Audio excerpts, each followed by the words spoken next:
Get 'em Jimmy, where low shack at. The bottle's getting nippy up the crack and we stacking chips. All of it's what I want. Plus money winners, that's what I'm on. You can say I'm gone. I prefer elevated pub sports radio. Time to get educated, get produced. Leave the juice, letting loose with so much abuse that the bookies wanna call a truce. They getting slaughtered. Can't forget Jeff and low baggers in the chat. That's a lethal weapon 'cause we be pubbing.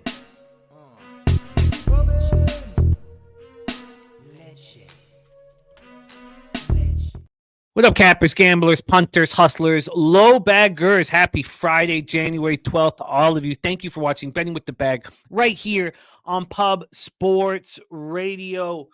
Man, what a night last night. Let's just get the bad out of the way. My basketball's not been very good lately. Got off to a great start in both college and NBA, and have not been very good lately. In NBA, whatever I was thinking about with the Portland Trailblazers was horrific. And now, I'm just 42 and 36, 53.8% plus 3.24 units on the season. Now, if I don't, it's just disappointing. In college basketball, you guys have all experienced this. All the money was on Towson. All the money was on Towson. So, I faded the public with Stony Brook. Stony Brook takes it to overtime and then gets blown out in overtime. 4.5 point dogs. I was cheering for Towson, of course, to score that final bucket so that, just give me the money and let's move on. I don't need the outright. I don't care about outright. So 1 and 2 in college basketball. So that's disappointing. But good God, did we destroy NHL? I didn't even move on the Sharks first period. I messaged Slatsy them. My balls were too small, too tiny to take the Sharks first period. Of course, that cashed. We cashed everything and pushed the Oilers -1, and overtime came back and helped me. We cashed everything. With the unit size increase, it was really wonderful. 7-0 plus 8.23 units. Sabres -1 plus 123 cash. Oilers -1 push in overtime, thankfully. Kraken -1 too easy. Islanders overtime winner. Nice to get some overtime winners back after going a 1-11 over my last 12 NHL overtimes. Knights plus 118 overtime winner. Look, sometimes I told you guys, I was like, look, you can't, this is going to come back to the mean. I'm going to start winning these overtime games. And when I do, I'm going to start having monster nights. So that was a gorgeous overtime goal as well. Kings first period, and they lose the full game. Perfect. We had them first period plus 115. Kings Florida under 6. Easy cash, no sweat. Chicago Winnipeg under 5.5. Easy cash, no sweat. 7-0. Plus 8.23 units. Puts us in the black, but look, even that record at this point of the year is just what it should be. A 4.40% ROI plus 6.47 units. It's not enough. It's not enough.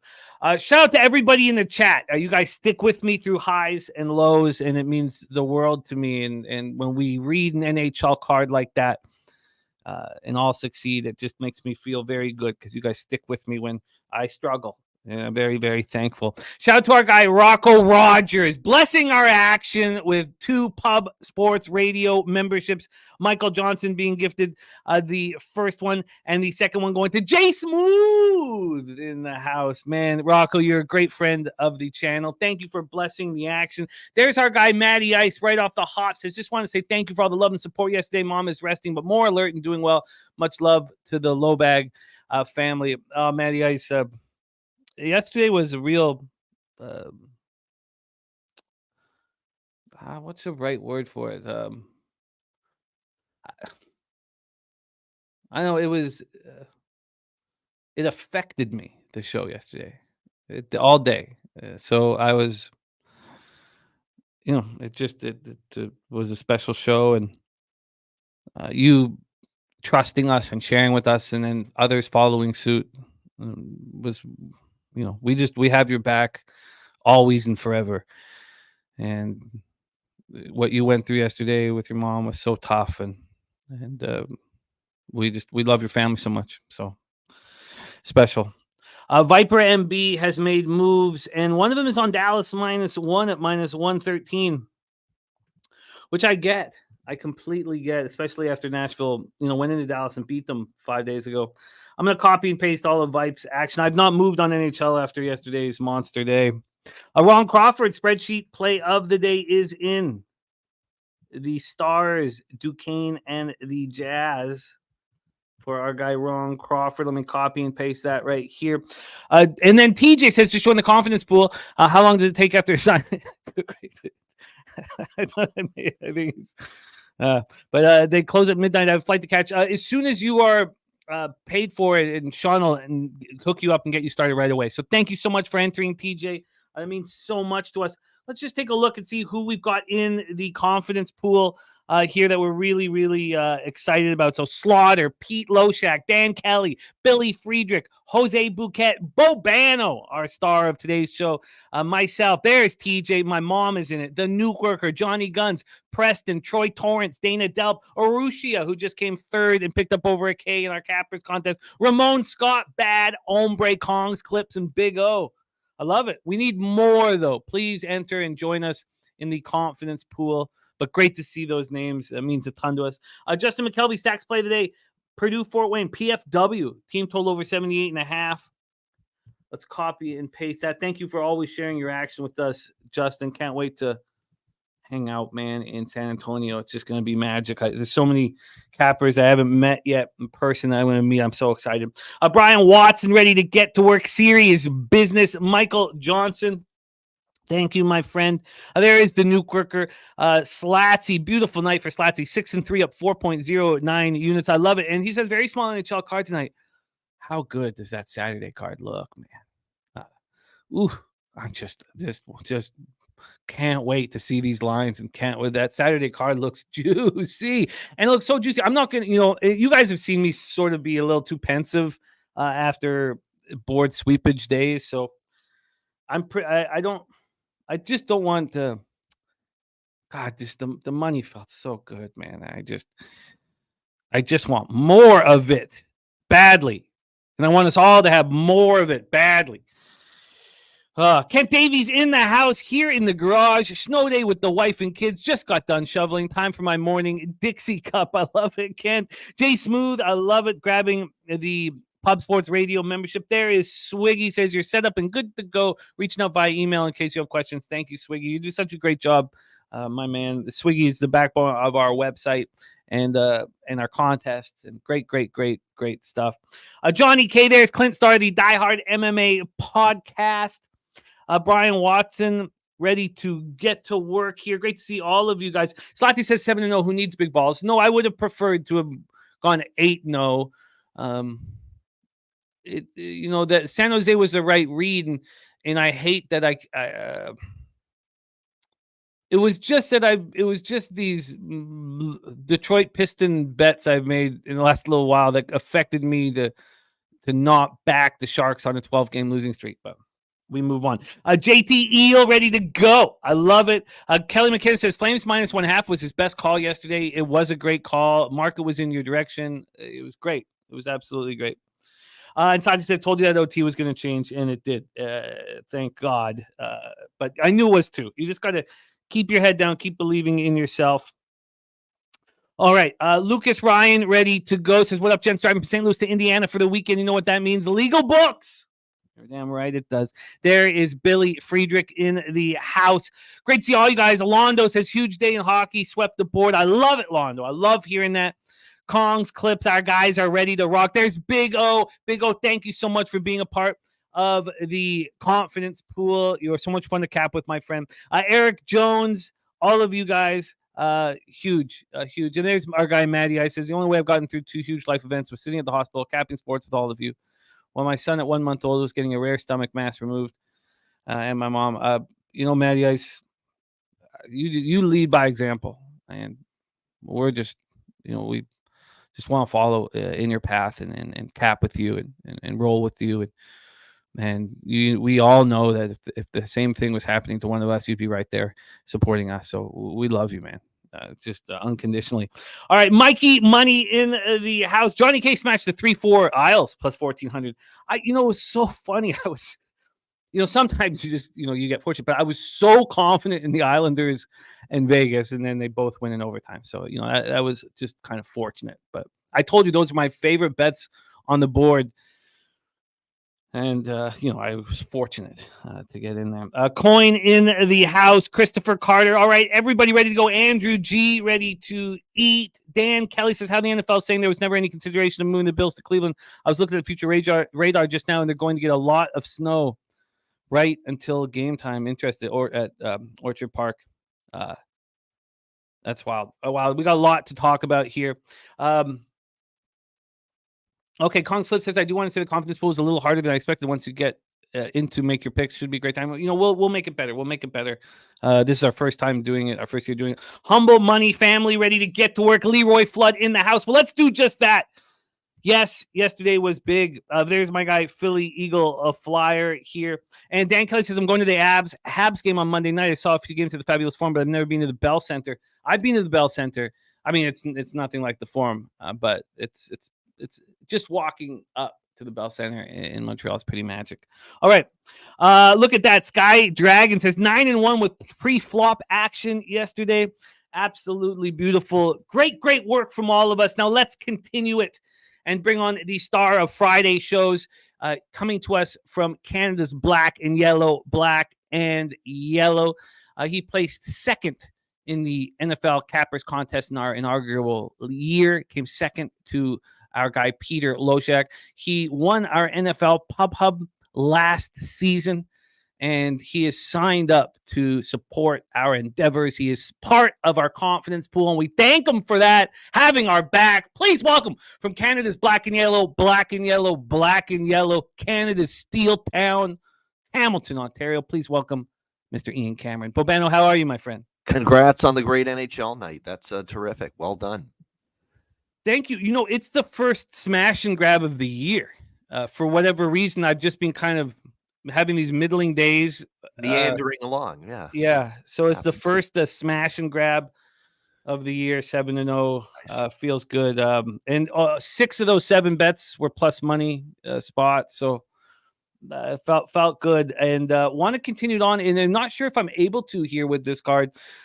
So I'm looking forward to see you rock here with us. And how great was that Leafs-Islanders game? I mean, for me, that game was terrific. I mean, I had first period, both teams to score. I had the over 6.5. And, of course, Toronto Maple draws versus the New York Islanders. You had to know I had a piece of that draw. Sure enough, it comes I figured that. And as you guys know, we have been tracking Bobano's draws very closely. We all are working together to become better cappers, and Bobano has switched gears a little bit in his NHL action. So overall, Bobano's average line in every bet he's given out here on the show is plus 167. In his draws record, he's 3-11. 21.4% plus 0.3 units ROI plus 2.14%. Now, again, it needs to come with a caveat. This is not going to be the best example of his action because it's just one day a week when he's with us, but it gives an idea of how it's going. So very, very interesting action here that we'll be keeping a close eye on. And Bobano, I love these Fridays when we get to cap every single game on the college basketball card. Now there's 17 of them, so we got to move quickly through them. But the opportunity to pick your brain on these guys has been very, very advantageous for myself and for everybody in the chat. So just using your wealth of information with these cards on Friday. I look forward to these Fridays every day. So let's get right to work. Thank you guys for joining us here on Pub Sports Radio. Be sure to sign up for our confidence pool. Get out there and go out there and beat Bobano and I and get paid in full. We start at 8 p.m. Eastern with the Nashville Predators 22-18-1, 10-7-1 on the road at Dallas Stars 24-11-5, 13-7-2 home. We're at American Airlines Center in Dallas, Texas. We have UC Cerro 16-15-1, 3.09 goals against average, 8.99 save percentage, 2 shutouts. He's not been very good. Going up against, we don't know. Is Jake Ottinger going to be in net? Why don't we start there? Do you expect Ottinger to return tonight? He's close to returning, Jimmy, is what I last heard, but I don't know specifically yet if it's going to be tonight or if they're just going to wait maybe another game or two. But I know he's right around the corner of returning, and I think as of now, because he's now not on the IR anymore, he's just day-to-day. So he's closing in on a return possibility, says Pete DeBoer, for him to play tonight, but not confirmed yet, and most sites still have Wedgwood projected.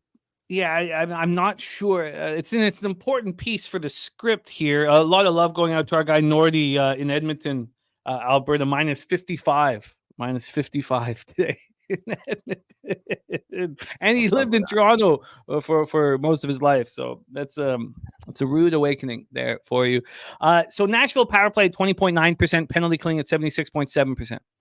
You know, with O'Reilly winning faceoffs and Yossi at the point and Philip Forsberg, you would think you wouldn't need too many more pieces to have an excellent power play.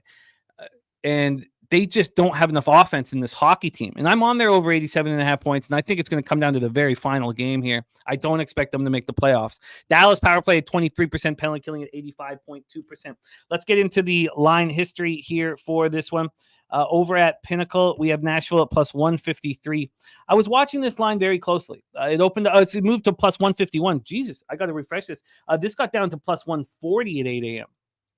And now it's at plus 151. I would be on Nashville at least first period if they didn't play 3 games ago and Nashville come into this barn and beat them 4-3.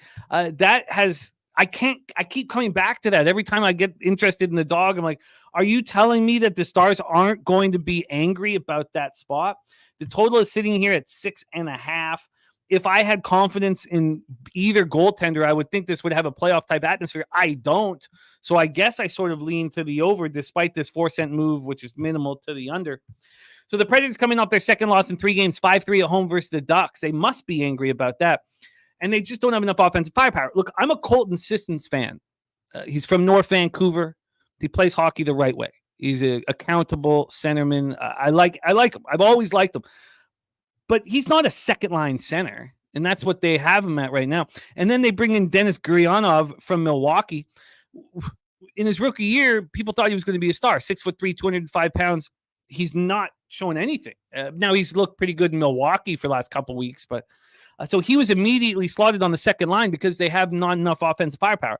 So you have Forsberg, O'Reilly, and Nyquist. I'm shocked that Nyquist is having the kind of season he's having. I didn't realize that he was capable of being a first-line winger, and maybe he is just because he's on the line with O'Reilly and Forsberg. But they get no production from anyone else but defenseman Roman Josi. They defeated Dallas 4-3 last Saturday here in Dallas. The Stars outshot the Preds easily, won the faceoff battle easily, but the Predators out-hit them 26-17, and that's what the Predators will always give you, the truculence and the toughness and the accountability. The Stars coming off their second straight win, 7-2 at home over the Wild, and you know, they have continued to play strong hockey despite being without star Miro Heiskanen and their defenseman Heiskanen, They have so much depth at forward. They have 6 forwards who have scored over 32 points. So here, I don't want the Stars, after beating what I consider a cupcake, and that's the Minnesota Wild without Spurgeon and Kaprizov, and we'll talk about that in a second.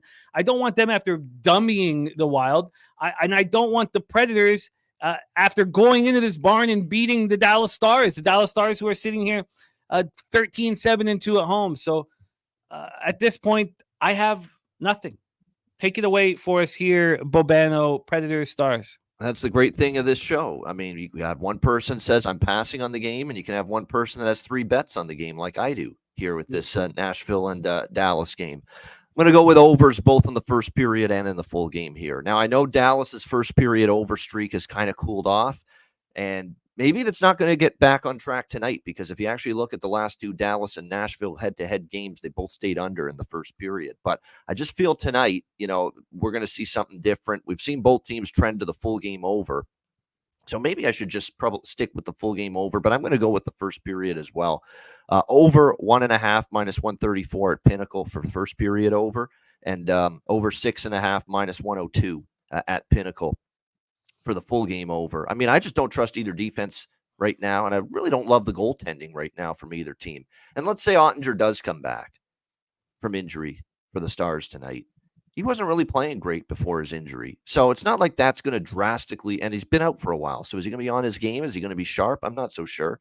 So it's not going to impact my decision on these overs here, whether he's back or not tonight. I think you'll see goals between these two teams. They're both trending over. Like I said, 3 straight overs for Nashville. Dallas has been an over machine lately. I'm also going to get in on the draw. In fact, I'm going to be on the draw, Jimmy, in both of these games tonight. I think they just fit my wheelhouse. and my profile for games that have a really solid chance of going to OT. We know Nashville and Dallas have played some real tight games. Each of the last 2 games did not go to overtime between these 2 teams, but both of them were 1-goal games. So that close, essentially, to going past regulation. And we know Dallas has been no secret, especially at home. If you actually look at their season to this point, more of their overtime games have been at home, where they've kind of played down to competition. They've had overtime games with Montreal and, teams that maybe you think they should beat more handily. So it does feel like a good, and plus both teams, Nashville off a loss to Anaheim, Dallas the win against Minnesota 7-2. But, I just get that feeling it's a very competitive game. So I have no problem, given what we've seen in form-wise and head-to-head with these 2 teams, to take plus 370 at FanDuel as well with the draw. You got it. First period over 1.5, over 6.5 draw, plus 370. One thing that's happening in Dallas is they're not overplaying anybody. Everybody's getting ice time. Duchesne's having a big season. That, again, his last couple of years have surprised me. I wonder where we're going to place Dallas come playoff time. If they're going to be a juggernaut that we fear very much, or we think that they're beatable. I don't know at this point. But I think for the over, I think you'd rather have Ottinger in his first game, personally. But I think either way, you're right. It makes sense here. And Gabe Davis out of the Bills game, says Rocco Rogers. Slatsy just bet the Stars game over 6.5 as well. Johnny K says Rupi Hintz is their real star. Rupi is a hell of a hockey player, and Robertson too. And Pavelski brings so much accountability. They're a good hockey team.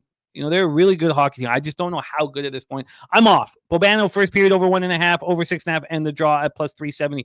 If Dallas ever gets to a time where they've got the top line of Hintz, Pavelski, and Robertson going at the same time as they've got Marchment, Duchesne, and Sagan going, that great second line, which has actually been their best line. I think they've been even better than the top line for a large part of the season. But if they get them both going at the same time, all the top 6 forwards going, converting and clicking and producing offensively at the same time, that's lethal. That's as lethal as any team in the league if they have all 6 of those guys going at once.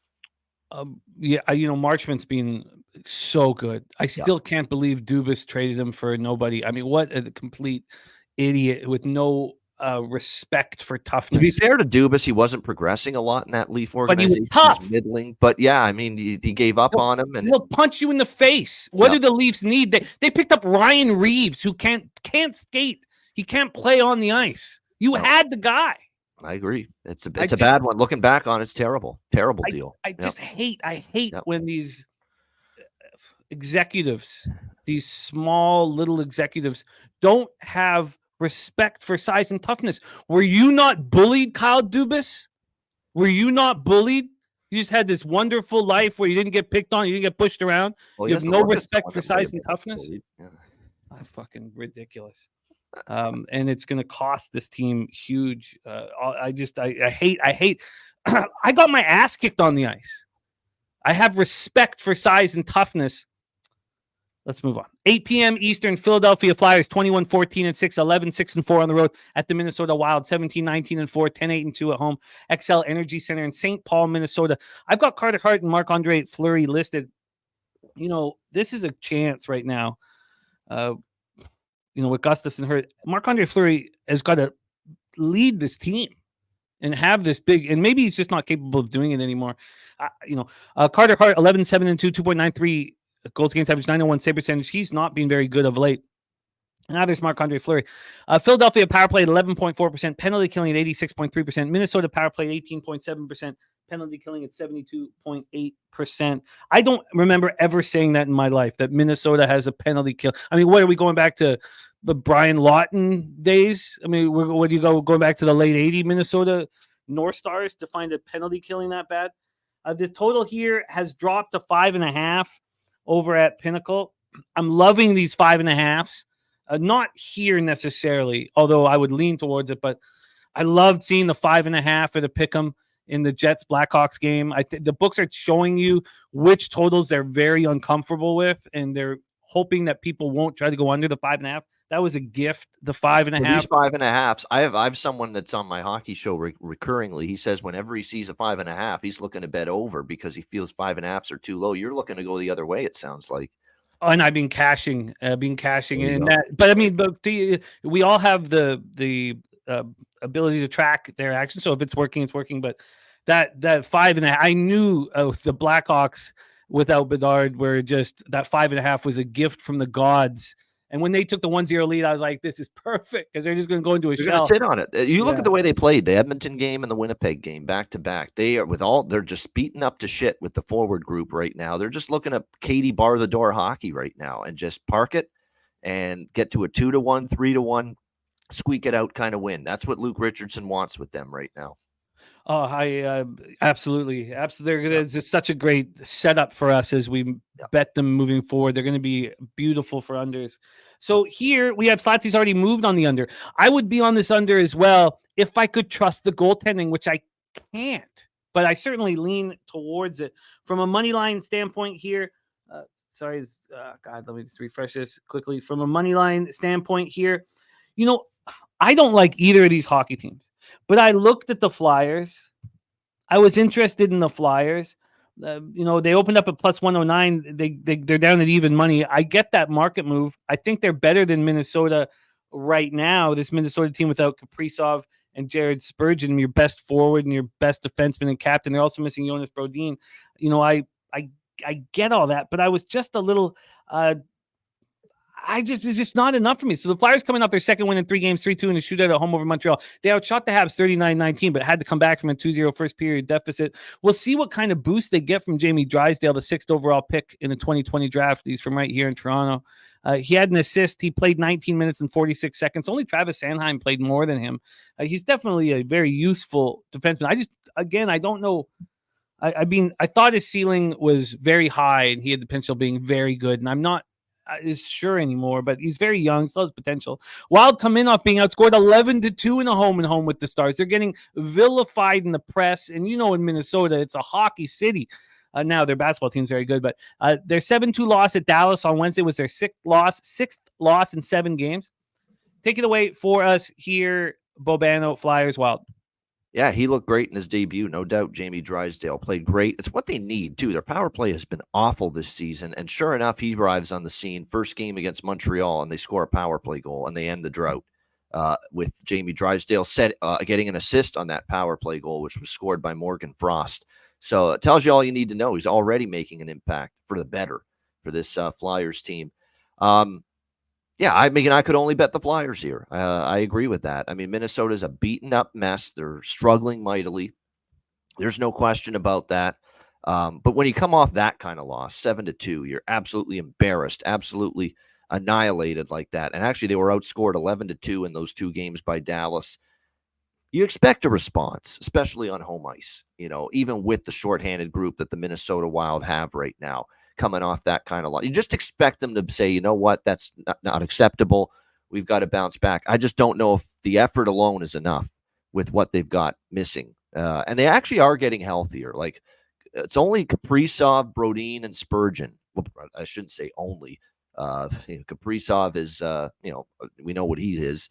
And we know Brodin and Spurgeon, probably their 2 best defensemen. But what I mean by only is they've gotten a lot of their other injuries back. Like Marcus Foligno's back.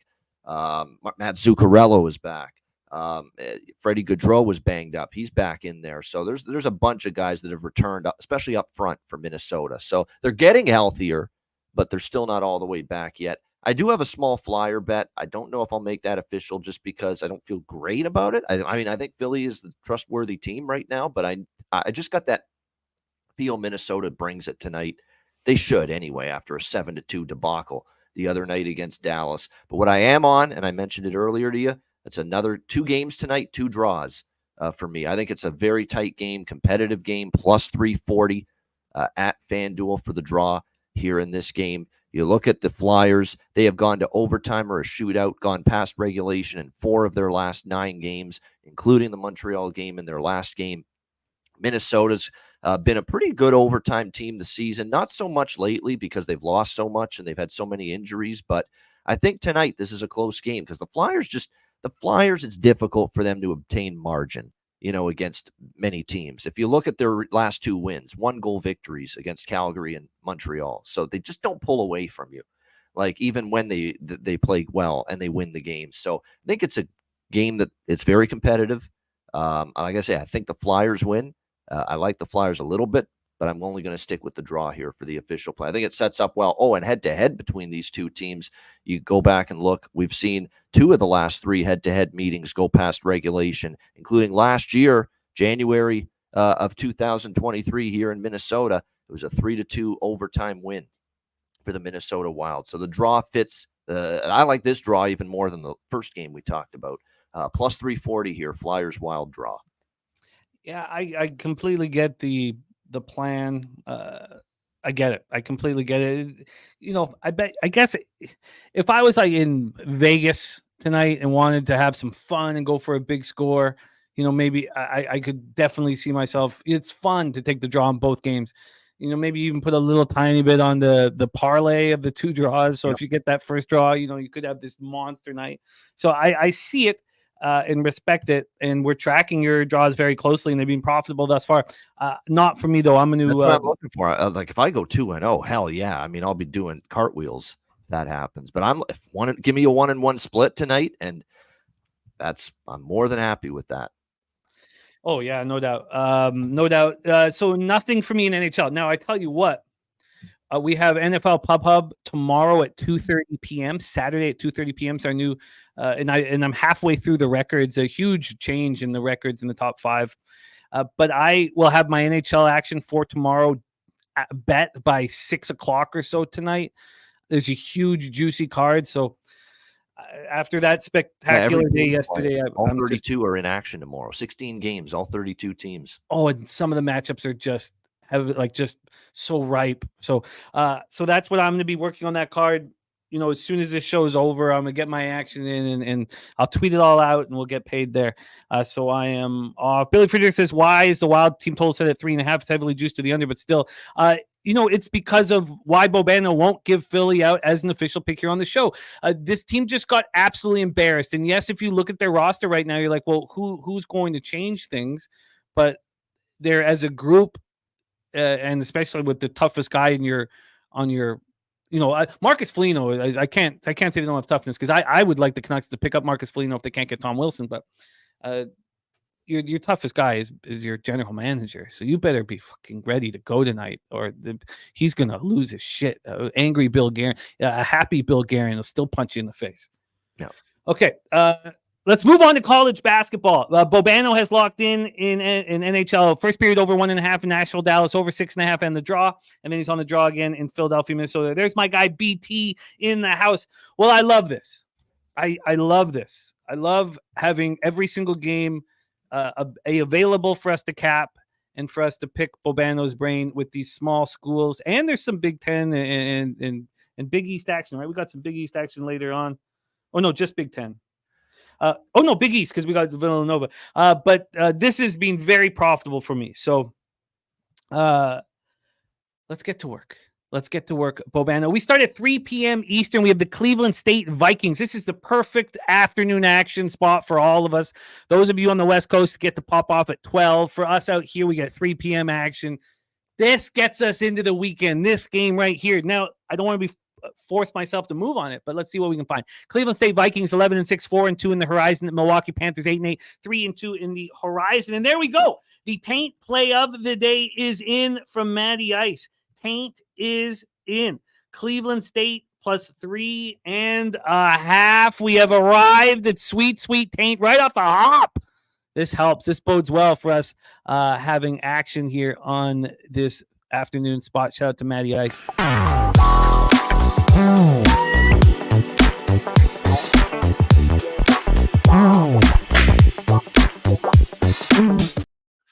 At Milwaukee Panthers. We're in Panther Arena in Milwaukee, Wisconsin. 8-8 are the Panthers, 3-2 in the horizon. Cleveland State bounced back from that loss at Wright State. They lost by 12. They took out, at one point, a very, very tough basketball team. Now, not quite as tough as they have been, but the Northern Kentucky North, they took them out in overtime. Cleveland was 4.5-point favorites. They didn't cover, but they bounced back. They bounced back. And Milwaukee was in the same boat.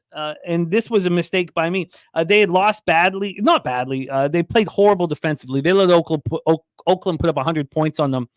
In Oakland as 4.5-point dogs. It was the 120 points were scored in the second half of that game. And then Detroit Mercy, they go into Detroit Mercy and they smack Detroit Mercy. They smack them. Milwaukee was 7.5-point favorites, and they took care of business. So that's where we are right now from a rest perspective. Cleveland State played on Sunday. Milwaukee beat Detroit Mercy at Detroit Mercy on Saturday. Let's get into the line history here with both the sides and the totals. We're going to use a Bet Online for college basketball. We'll move to Pinnacle and NBA. And don't forget about our Bet Online link. It's on our website, pubsportsradio.com. If only new accounts only, and that will give you a bonus up to $1,000. So 100% bonus up to $1,000. And it doesn't have to be Bitcoin. All the other spots where they have Bet Online links, it has to be Bitcoin, not ours. So here we go. At Bet Online, we have Cleveland State at +3.5. So this is Matty Ice going up against the market move. Milwaukee opened up at -1. This has been a 2.5-point move towards Milwaukee, and leave it to Matty Ice to not have any concern and think now it's right in his wheelhouse. This total is at 157.5. It opened up at 158.5. So we have a 1-point move to the under and a big 2.5-point move to Milwaukee. 61% of the tickets and 50% of the cash is on Milwaukee. So there's actually been bigger bets coming in on Cleveland State despite this move to Milwaukee. And from a total scenario, 55% of the tickets and 57% of cash are on the over, and yet we have a point move to the under. Here we go, Bobano. Game 1, Cleveland State, Milwaukee. Yeah, and Mr. Over is starting his card with an over here in this game. I like Cleveland State, Milwaukee over the total here between these two teams. Really, I have no problem taking it in the high 150s. I know it's a day game, and people think, early start, maybe you're not going to get the shooting to be as good, but this is a wretched team. Both of these teams are terrible defensively. It's even worse for me. I don't mind the plus points look with Cleveland State, honestly, because, Milwaukee is 354 in the country defensive efficiency, absolutely brutal. And if you actually look at the matchup, they're worse against defending the 3-point line. The perimeter D has been brutal, and actually the strength offensively for Cleveland State. The Vikings are actually a solid 3-point shooting team. So it really does make you think that the Cleveland State Vikings are going to be able to score and do what they want. They're a very good 3-point shooting team. You got a bad defensive team here against the 3 in Milwaukee. So it's a good matchup there. On the flip side, though, Milwaukee also, much like Cleveland State, a better offensive team than they are defensively. There's no question there with Milwaukee. They're much better, Milwaukee, offensively. They're 132 in the country in tempo as well. So they're really, really going to push pace very well. And what's great about this matchup, too, from an over standpoint, is the strength of Milwaukee is scoring in the paint, interior scoring. They're not the best 3-point shooting team, but they're much better scoring inside the arc. And their 2-point field goal percentage is strong.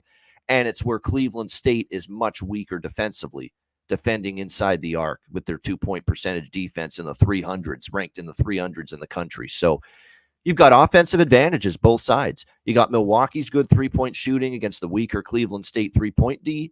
You've got the stronger Cleveland State scoring inside against the weaker interior defense of Milwaukee. You've got two teams that play with pace. I don't know. Sign me up. It has all the makings for a high-scoring game, in my opinion. So over 157, minus 108 at Pinnacle. You got it locked in over 157 at minus 108. Taint play today, Cleveland State plus 3.5. And we've heard from, I believe it was Coin letting us know, was it Coin or... Yeah, Coin letting us know 99. So the reason why this has moved, I guess, spread-wise, because 99% of the money line bets are on Milwaukee, which is absolutely wild. There's our guy, Stimmy OG. Stimmy OG, big on Duquesne and Depaul. Let's copy and paste that. And let's move on. At this point, I'm not going to I don't have the balls to step in front of this market move. So at this point, nothing for me, but Bobano on the over 157. Taint play today, Cleveland State plus 3.5. Let's move on to 6:30 p.m. Eastern. Minnesota Golden Gophers 12-3, 3-1 in the Big Ten. At Indiana Hoosiers 11-5, 3-2 in the Big Ten. We're in Bloomington, Indiana. This Big Ten spot half an hour before the rest of the games start. And Minnesota playing good ball. I mean, they beat Maryland at home, 65-62, and we got an idea of what Jekyll and Hyde Maryland can look like first half to second half last night.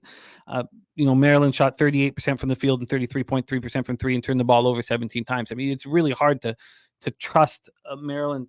But Minnesota took care of business, didn't turn the ball over nearly as much, just 10 turnovers and 26.1% from three, and still pulled out the victory. So they've been winning games, and they beat Michigan, they beat Maryland. They are now in the midst of an 7-game winning streak for them. They're playing at Indiana. So over in Hoosier land, they coming off their second loss in 3 games. Now at home, they beat Ohio State 71-65, but then they went to Rutgers, lost by 9, 66-57. They were 3.5-point dogs, and that was on Tuesday. So they played on Tuesday the 9th. And Minnesota hasn't played since Sunday. So Minnesota does have a slight rest advantage. And they did go into Michigan and win by 2, so they can travel. Let's take a look at the line history here for this one. We have Minnesota right now at BetOnline plus 4.5. Now that's juiced to minus 116. They opened up at 3. So there's been a 1.5 move towards the Hoosiers coming off that loss. And then from a total side of things, we're dealing with a 143.5, opened up at 147. So we have a huge move to the under. And when it first moved, it just moved to 143.5 40 minutes ago and hasn't moved from that point. Is minus 110 each way. Cash-wise here for the second game on the board, 29% of the tickets, 27% of the cash on Minnesota. So the public on Indiana and the line moving with the public. And then just 9% of the tickets are on the over, but 52% of the cash.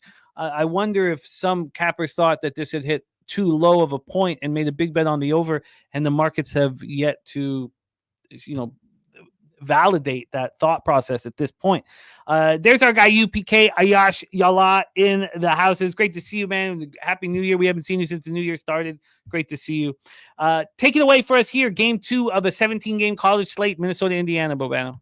Yeah, it's interesting because Minnesota, 14-1 against the spread this year. They have been just a point spread machine. They've covered 9 in a row coming into this game, 8-1 straight up in their last 9 games as well, 9-0 ATS. It makes you think on the surface that this is a difficult team to really step in front of right now. 12-3 they are. I don't normally make a case to go against teams that are this kind of ATS run of theirs, 14-1, but there's some really big time warning signs and concerns and red flags that I have for Minnesota. First of all, the strength of schedule has been brutal. As far a week, they have not played a ton of really, really, really good teams. And their best, I guess, road win would be, at Michigan, and Michigan's falling apart right before our eyes. They get blown out by Ohio State on the road. They get blown out by San Francisco as well. Let's not forget that in non-conference play. So, I'm concerned. I'm concerned about the matchup too. Indiana can throw a lot of interior size at Minnesota, and Minnesota's been weak in terms of interior defense this year. So I think the matchups kind of speak a little bit to Indiana. Indiana has faced a gauntlet if you actually look at it. Woodson's team here, Mike Woodson's team, they've really, really had to face a very challenging schedule this year compared to Minnesota. They've had to play Kansas. They've had to play Auburn, who are absolutely on fire right now. They have played some really, really quality teams, and it's kind of enhanced or influenced their record a little bit. So it's kind of one of those deals where, Minnesota's got the better record. They've been on this ATS tear, and yet here's Indiana favored at home, taking money with the inferior record, but there's a reason for that. I still think Indiana's the better of these two teams, and I still think Indiana with that, and plus we're talking about a Big Ten game, home court, has been absolutely dominant in this conference. You'd better have a damn good reason to go against a team on their home court in this conference, because Big Ten home teams, straight up and against the number, have been just getting the job done for years now in this conference at a very, very consistent clip. So, I think Indiana's taken money for a reason. I jumped on Indiana overnight when I was handicapping the card. It's just a question of, do I want to make it official now? Because this is a significant move, considering, when I got Indiana It was around 3.5, I believe. Let me see what I got it at. I got it 3.5. So it's gone 4. It's gone 4.5. You see what's out there right now. I'm just going to check. Proline Plus, even with juice, it's got some juice attached to it, -132, but it has the number that I would bet. So I will go with that here. Indiana -3.5, -132, Proline Plus. You got it. I know it's very dangerous getting in the way of a 14-1 against a spread spot, but just the fact that 71% of these early tickets, and early tickets doesn't really speak to the public to me in a college basketball Friday slate. How many people are hammering the slate on Thursday nights and Friday mornings? So, those are not necessarily those aren't mainly rec players, and the fact that the books are moving with it, I think this makes sense. I think this backing the Hoosiers makes sense off of that loss at Rutgers, losing 2 of their last 3, being at home, everybody talking about what Minnesota's been doing. 8-1 straight up at home, Indiana. Don't forget that. And again, it speaks to the home courts in the Big Ten. They've been terrific. And still getting anything under 5, I can still you can take the lead with a minute left and cover that. Yeah. So with the fouling and all that. Well, so let me take a look at free throws. I want to make sure I take a look at what the free throw percent. They're not the best free throw shooting team, but neither is Minnesota. So it's pretty much even there. High 60s, both teams free throw percentage. I like this look. At this point, I expect to roll with you on Indiana. Let's move on to the next spot on the board. 7 p.m. action. We have the 6-9 Rice Owls, 0-2 in conference play at South Florida Bulls, 8-5, 1-1 in the American. We're in Tampa, Florida for this one. Both Rice played on Saturday, their 3rd straight loss. It was at home against UTSA. They had got crushed by Tulane in a midweek game prior to that. South Florida had their winning streak come to a halt at UAB, 75-71 on Sunday. They had won 6 straight games before that loss here. So on Sunday, their winning streak comes to a halt. They were 3.5-point dogs, and they lose by 4. It was a very, very close game throughout. In fact, there was only one time in this whole entire game where it was, more than about a 6-point advantage for one team. It was very, very close. And Billy Briz in the house says his best bet today in the NCAA, Milwaukee, one of the best shooting teams in the country, and 6th in the country in second half scoring. Cleveland 2-5 against the spread, last 7 on the road. That's from our Billy Brisbane. Again, that game popping off at 3 p.m. Let's take a look at the line. And Matty Ice head to head. There you go. It's it adds layers. It's not. I love it. Yeah, there's no. I mean, I went up against Gokster twice yesterday. It adds layers. It's just part of the fun. Let's add this spread up. Let's set this up for everybody here. Rice, South Florida. At Bet Online, we have Rice right now at +5. They opened up at +6.5 and got up to 7.5 initially yesterday afternoon. There's just been a move towards Rice since then. A move towards Rice. And then from a total scenario here, we have it's sitting at 147. 147. This opened up at 144.5, and the first move was to 143.5. So the initial moves for the total and the side were the wrong direction. They've gone in the wrong direction. It initially went down. Now we've gone way up. So we have a move to the over and a move to Rice. When we take a look at the cash flow for this one, we have 21% of the tickets and 45% of the cash on Rice, and the lines move towards them. So 4 of every 5 tickets is on South Florida, and the line's moving towards Rice. Now it's 22%. I imagine this ticket count on Rice is going to continue to go up, seeing that the line's moving towards them with such a few amount of tickets. 65% of the tickets and 88% cash on the over, and the line's moving briskly towards the over. So we have Rice, South Florida, but quickly here before we rock on, Nutflush Allen says Bailey and Kristen just landed in Montana as Bailey is testing for a medical school acceptance. She will have completed CBU in 3 years. Wow, that's absolutely unbelievable.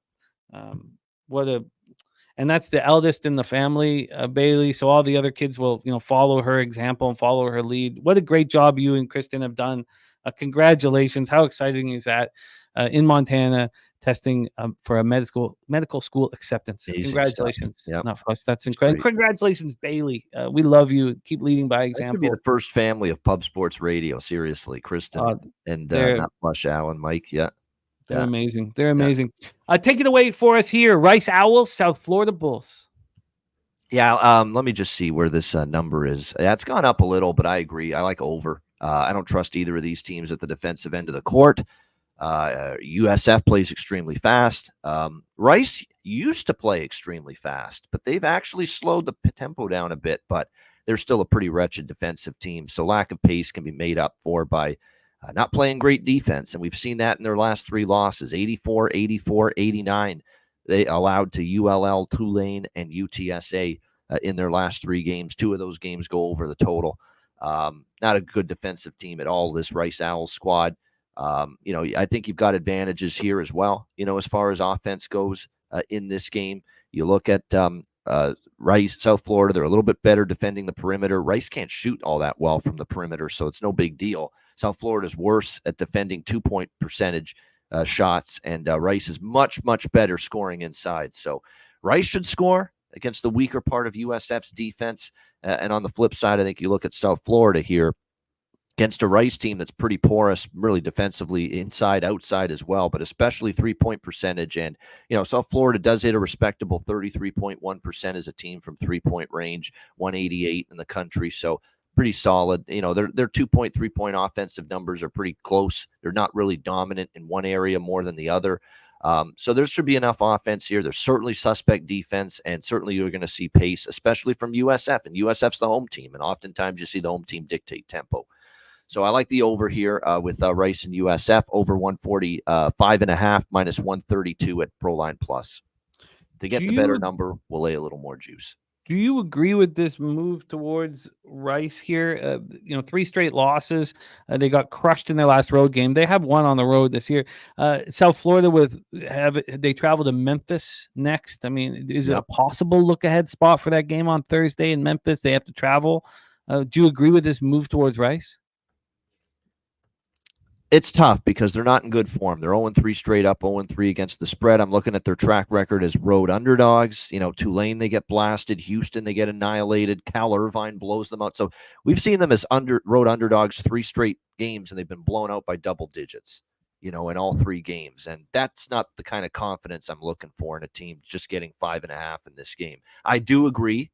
It's a good bounce back type of spot for Rice. Could it be a look ahead for South Florida? Possibly.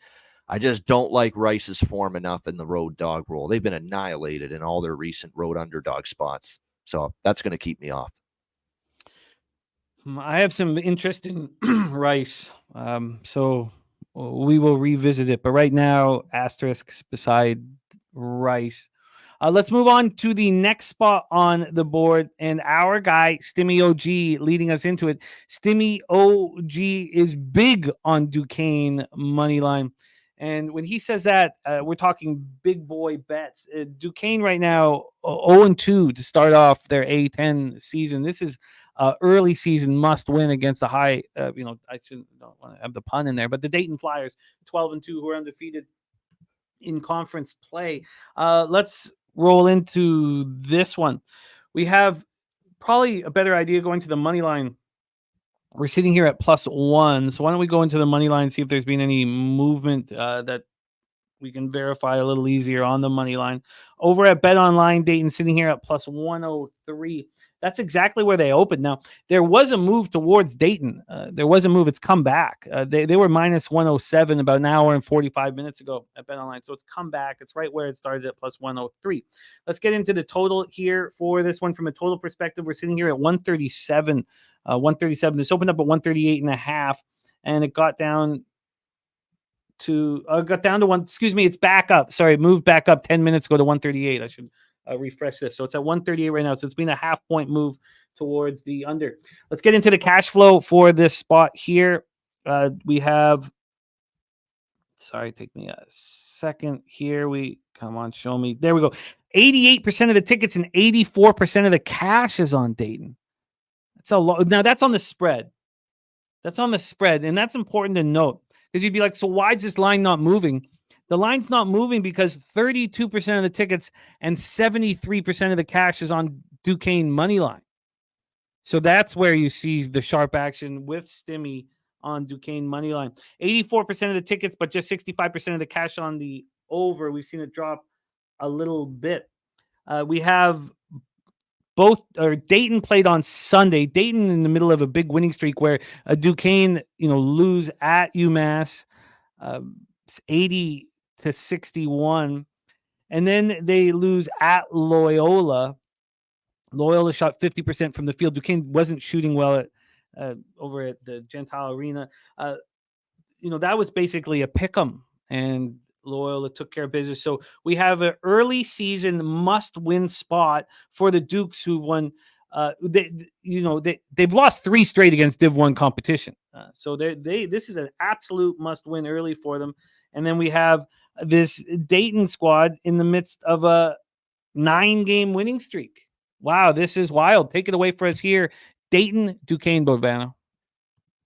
Yeah, I mean, I really want to take Duquesne here because I think this team's kind of underachieved here these last couple, and I think they're better than they've shown the last couple of games. I really was high on this team early in the season, and I love. Well, actually, both coaches. There's nothing to complain about. They're excellent, both of them. Anthony Grant's done a great job at Dayton. I like Keith Dambrot, and I know. For Duquesne, and I know obviously both of these teams, or Duquesne struggled lately. I like this how this sets up for them. Dayton's got to go on the road here. Dayton didn't play a great game against UMass. They had to hang on for dear life at home last weekend against the Minutemen, Frank Martin's team, 64-60. I think this sets up well for Duquesne. And Dayton, credit to Dayton. Dayton lost Malachi Smith early in the year. This guy was supposed to be their best player, especially offensively, and people thought that would really, really hurt Dayton and hurt their season. And it looks like it hasn't happened because they've played great basketball. They've ripped off, obviously, this great win streak, 9 in a row coming into tonight. That being said, they are just 5 and 4 ATS. So it's not like they've been like a great ATS team, even though they've been on this great win streak of late. Yeah, Elvis might leave the building. Robert, great point. Kobe Elvis, questionable, and he's one of their really good 3-point shooters on this Dayton team. That's the concern for Duquesne, by the way. Dayton's a very good 3-point shooting team, and I mean excellent. They're a really good offensive team. They play very, very slow. One of the slowest paces and tempos in college basketball. But they are a very good 3-point shooting team. They're 6th in the country at 3-point percentage, 40.5. Very impressive. And Duquesne can't guard the perimeter. They have really struggled in terms of their 3-point defense. That's a really good matchup advantage for Dayton. The way I see this is if Dayton's going to win, even though they play slow, probably going to be because they make their threes, and the game will probably go over the total. Now, neither of these teams are going to play with pace, but I like the way Dayton offensively matches up against Duquesne. But at the same point in time, Duquesne here at home in a very important game. They're still a very good offensive team themselves, 87th as far as offensive efficiency in the country. And when you look at this matchup here, they're also a better 3-point shooting team facing a Dayton team that is worse at defending the 3 compared to defending inside the arc. So offensive advantages, both sides. Both should be able to can make threes against teams that are weaker defending the 3. And I like this spot enough for Duquesne that I'm going to take them here and back them here to pick them on their home court in a good bounce back spot. Dayton's got to go on the road, and they might be even more short-handed if Elvis has left the building tonight for this game due to injury. So I'm going to go with Duquesne money line, minus 115 at Bet365. And I'm also going to add over 137.5, minus 110 at Patano. Over 137.5, minus 110 as well. I'm going to join you on Duquesne. And here, Billy Friedrich say all the stats lead me towards Dayton. They shoot it better from 2, from 3, from the foul line. The defensive efficiency is better than Duquesne. That's all legit. It's just in this spot early in the year at Cooper Fieldhouse. It's a must-win game. Dayton's overachieved. Not overachieved. They're a good team. Dayton's performed better than I expected. Duquesne lately has performed worse than I've expected. And if you would have said to me, based on my expectations of these teams, Jimmy, at the beginning of the season, and you would have said to me, January 12th, 2024, you're going to get Duquesne on their home court to pick them. against Dayton. I said, I'll take Duquesne every day because I thought Duquesne had the higher ceiling going into that. I thought this Dayton team, especially without Smith, wasn't going to be nearly as good this year. To me, value is there in a spot where I expect Duquesne to throw their biggest punch. They need a win. I like Duquesne here. I'm right with you. I'm right with you. I think a lot correlates for me too, and I kind of like these must-win spots at this point early in conference. And I've seen a lot of these Friday night A10 games. The home court has held up, so we'll see if that does tonight.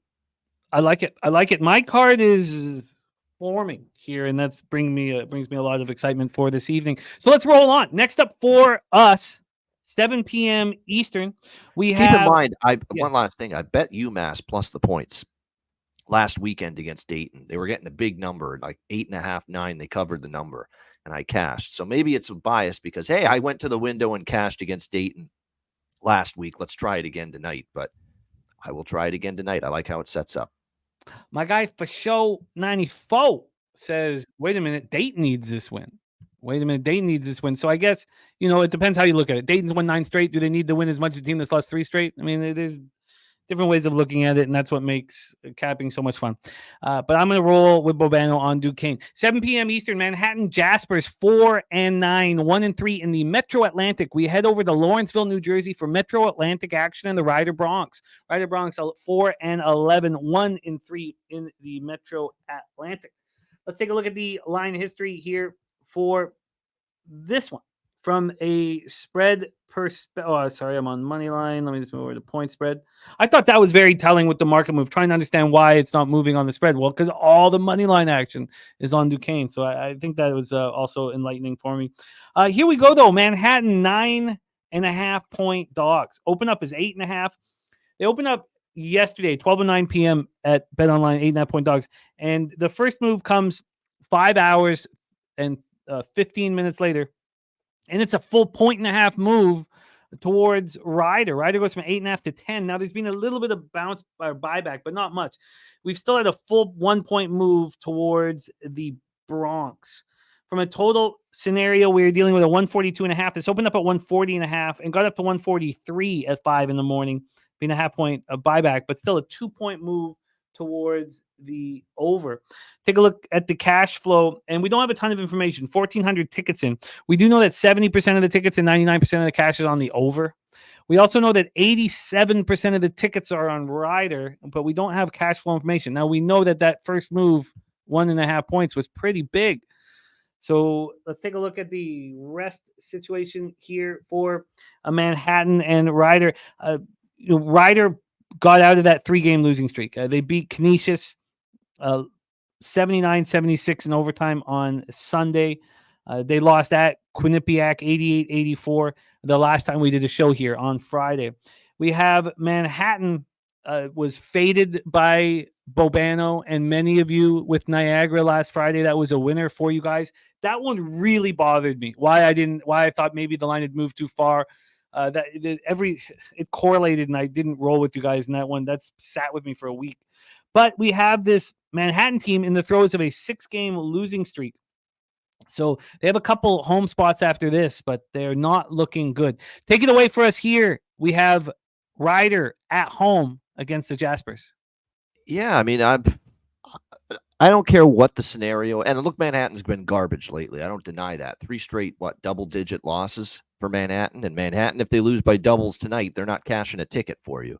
So that's definitely concerning going into this game after losing to Wagner, Niagara, and Quinnipiac 3 straight, double-digit defeats. I just don't lay 9.5 points with any team in this conference. This is a weird conference where I don't trust bigger favorites. It's not the kind of conference where bigger favorites cash routinely. This has been a underdog-heavy conference, especially road dogs. So Manhattan fits the road dog profile that I really like in the Metro. But they're really bad right now, Jimmy. I just don't know if I can trust them enough to actually go ahead and take the Jaspers here in this spot. I would lean slightly that way. But another thing, too, that would bother me here with this matchup is that head-to-head, Riders won and covered 3 straight against Manhattan. So it's been a very good series history for the Rider Bronx. The bet that I do like And I've been on these. I think I've been on Rider overs, Jimmy, multiple times. I had the Penn State Rider over a few weeks ago. Remember that late ad? Red Penn State Rider went over the total. I was on it last week with the Quinnipiac. Actually, I was on it personally. I don't think it was an official play, but I was on it personally. They've been an over machine. Their offense is starting to click. Their defense is still not the greatest.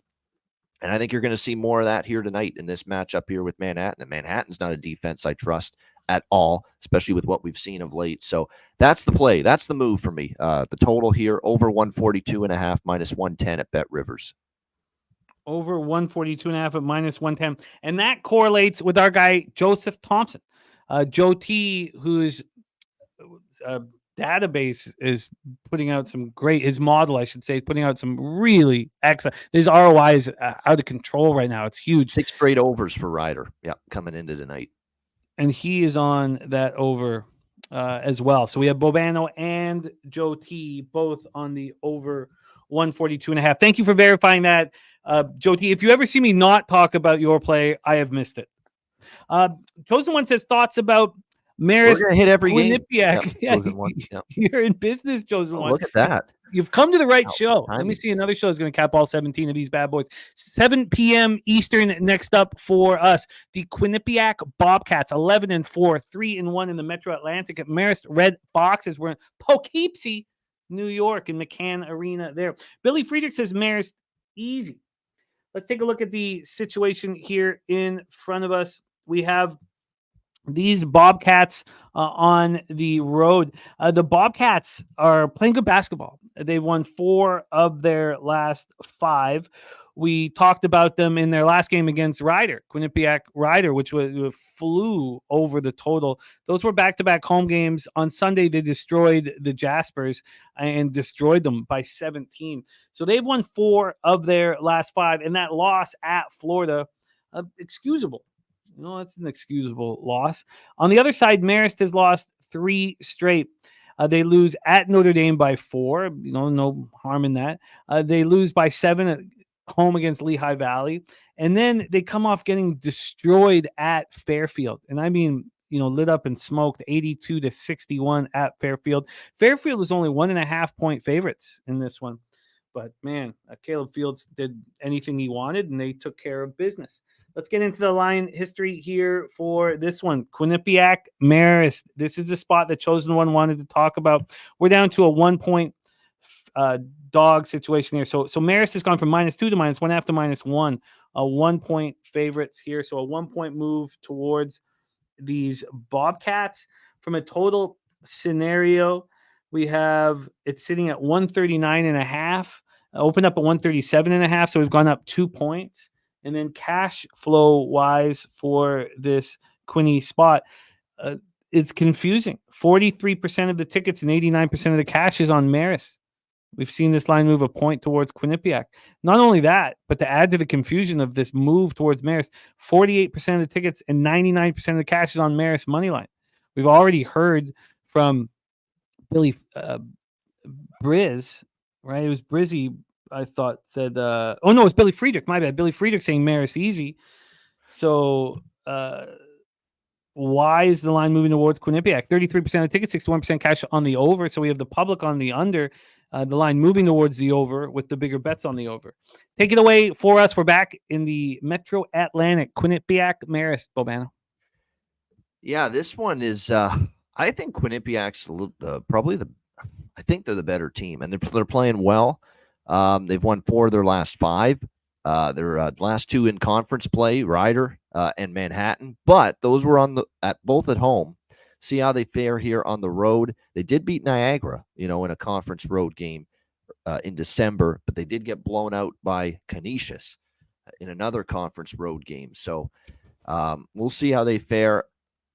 That being said, Marist has been an ATS juggernaut. 9-3 ATS, 3-1 straight up on the home floor. They are coming off back-to-back losses here to Lehigh and to Fairfield. That was an ugly loss, and I was on Marist against Fairfield on Sunday, and I didn't expect that, 82-61 blowout on the road at Fairfield. So they're coming off that kind of loss. I think they're a better squad than that as far as being able to compete defensively. I just thought their defense just completely eroded in that game. Not exactly what you want to see by any stretch of the imagination. This one, I lean Quinnipiac because I do think they're the better of these two teams. I'm going to leave it alone, though. I'm going to leave it alone because I do think spot-wise it's not a bad setup for Marist here.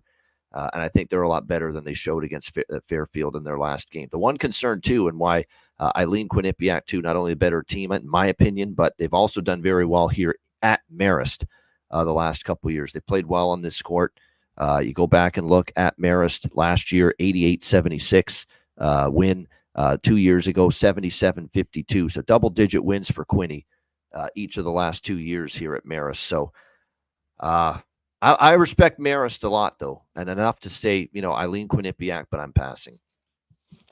Quinnipiac money line for Robert Franklin. So very interesting. I'm off that spot as well. Just doesn't correlate enough for me. Let's move on. Next up, we have the Fairfield Stags, 9-6, 3-1. The Metro Atlantic at Niagara Purple Eagles, 6-8, 2-2. Metro Atlantic Gallagher Center in Niagara Falls, New York. I'd like to go to one of these games, not far from me here. I'd like to go to one of these games, meet up with Mikey Money and party over there.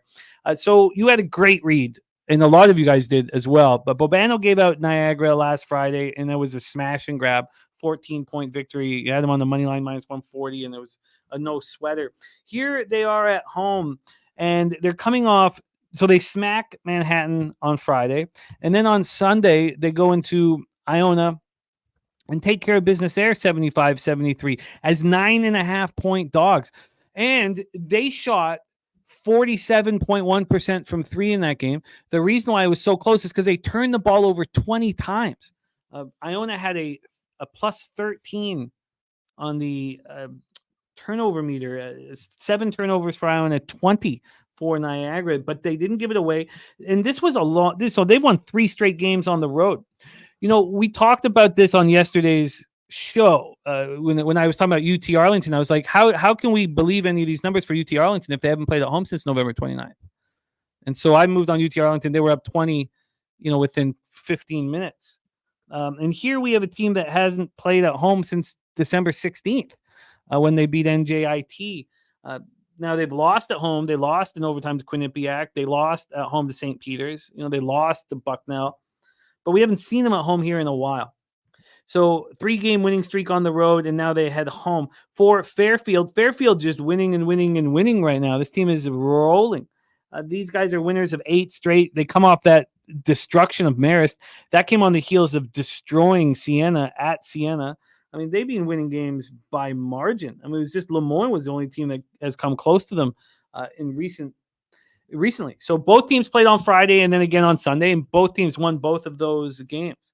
So let's take a look at the line history here for this one. On the spread, we have it opening up as a pick'em, and now Fairfield is 2-point favorites. They got up to 2.5-point favorites. All of this movement from pick'em to 2.5 and back to 2 was yesterday afternoon. Once it got to this 2-point spot, the books felt this was the right line, and they have stuck there now. From a total perspective, we opened up at 147. We went up to 148. We went down to 146. We're at 146 now, so we have a 1-point move towards the under. When we take a look at the cash flow for this one, 71% of the tickets and 75% of the cash on Fairfield, money moving towards them. But you can see where the sharps came in. They came in on the money line early. 73% of the tickets, 92% of the cash on that money line. We've seen it move in their direction. For the total, 38% of tickets and 57% cash on the over. It's kind of middling numbers on both sides, and we've seen it go up, and then we've seen it go down. Take it away for us here, Bobano, Fairfield Stags, Niagara Purple Eagles. Yeah, I don't agree with this total going down in this game. If you actually look at it, Fairfield, the last few games, they've been putting up numbers. They've gone over 4 straight Fairfield Stags games, have gone over the total. I mean, they're scoring 92, 78, 93, 82. I mentioned that Marist game where Marist got blown out by Fairfield. Fairfield shot the lights out in that game, and their offense has picked it up big time here the last 4 games. I like this Niagara team offensively as well. Greg Paulus and crew. It's a very good offensive team themselves. They've gone over 5 of their last 6 games for the Purple Eagles, gone over the total. They've got Ahmad Henderson. They've got Braxton Bayless. They've got some good shooters there on that team. They've got Obeng Mensah is they've got an impressive team, especially at the offensive end of the court. They're getting better. I've been on this Niagara team a bunch, Jimmy, lately. As you know, we were on them last week. Been on them a few times. They've covered 6 straight. They're on a torrid ATS streak going into this game. Now, they are coming off a huge win against, a team that's been one of the powers of the Metro for a long time. Although they're not a power this year, Iona is not as good as they've been in the past. That has become clear, and it's been clear all season. It's not the same Iona team. With Patino gone, they had some guys transfer out, and this new coach that came over from Fairleigh Dickinson, it's just things haven't jived at Iona this year so far, and they're not as good, but that's still a quality win. You go on the road, you beat that team as a 9.5-point dog. So is there a letdown factor here? Maybe, but I don't know. This Niagara team's playing great. They're on their home floor. They beat Fairfield last year, 76-68 on this home court. I'm going to take the +2.5 here, -115 with Niagara at BetMGM. I just like the way they're going. Is there a letdown factor? Maybe, but I just like the way they're going, and I'm not sure Fairfield should be favored on the road against Niagara the way they're going right now. So I like Niagara +2.5, -115 at BetMGM.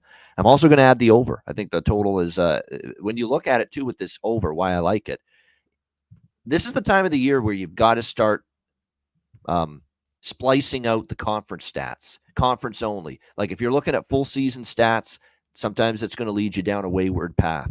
But if you look at conference-only stats, since Metro Atlantic play began, Fairfield's the #1 ranked team offensive efficiency in the Metro Conference games so far. 9th in defensive efficiency. You look at Niagara, 4th in offensive efficiency, only 8th in defensive efficiency.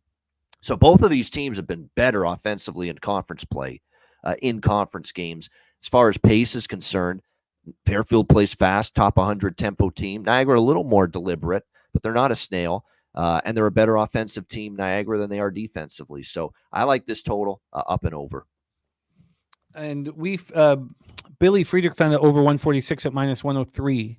Is that the beat what you have available? No, I'll go. I'll get the better half a point because at Bet99 here in Ontario, there's over 145.5 -115. I'll go with that one. You got over 145.5 -115. Niagara +2.5 -115. That will be a stay off spot for me. But let's stay in the Metro Atlantic here. Siena Saints 2-12, 1-2 in conference at the Canisius Golden Griffins 6-8, 1-3 in conference. We're in Buffalo, New York for this Canisius spot. That's another game. I should see these arenas and go to these games. I cannot believe we're all going to be hanging out with each other at Southtown 101 for round 1 of the tourney. I mean, I just can't. The most exciting day in sports. We're all going to be sitting there at the bar at Southtown 101. I mean, that is heaven. That is absolutely heaven. All right, let's take a look at the line history here for this spot. We have Siena right now +10. Siena opened up yesterday at noon at +14. We've had a 4-point move, and it's 9.5 at other books, but we've had a 4-point move towards Siena. I mean, that is absolutely wild. 14-point dog in this conference. From a total scenario, we're sitting here at 142.5. It opened at 140.5. So, interestingly enough, so this total opened up at 140.5. There was no movement for 11 hours. It took 11 hours for it to move, and then it moved 1.5 points to the over, and then another 0.5 point. So it's a pretty big move for it not to happen for so long. Let's take a look at the cash flow. 87% of the tickets and 81% of the cash is on Canisius. And there's a 4-point move towards Siena. 38% of the tickets and 88% cash on the over. Clearly the books are opening up their arms to anybody who wants to bet this big of a favorite in the Metro Atlantic. The question is, though, has it moved too far for you to bet it now? Take it away for us here, Bobano. Saints, Golden Griffins. There we go. We've talked about Siena a couple of times, you and I. We talked about how this team was just absolutely hideous early in the season. They are still very bad. 2-12 straight up, 4-10 against the spread. It's just they haven't been nearly as bad and as atrocious as they once were. We've seen some competitive games from them lately. The last game was not competitive against Fairfield last Friday, 93-69. They get absolutely drilled by Fairfield in that game. But prior to that, they had a covering loss against UMass and Brown. on the road. So you're looking at 2 instances as a road underdog, and they covered in both of those. And that's the role they're in here, obviously, against Canisius. It's not like Canisius is playing great. They've gotten into conference play, and they've lost each of their last 2 games. Now, close defeats against Mount St. Mary's and Ryder, but it's not like they're in the absolute best form right now. And then you look at head-to-head series history. Yes, Canisius has won and or they've won 3 of the last 5, and they've covered 4 of the last 5 head-to-head versus Siena. But look at the games. Look at the margins. Canisius by 1, Siena by 8, Canisius by 3, Siena by 4, Canisius by 4. None of these games were blowout margins for Canisius. I think this is a sneaky underdog spot right here for Siena, and a situation to buy low on a team that's been wretched, that's showing signs of being competitive, that's covered 2 straight as road dogs.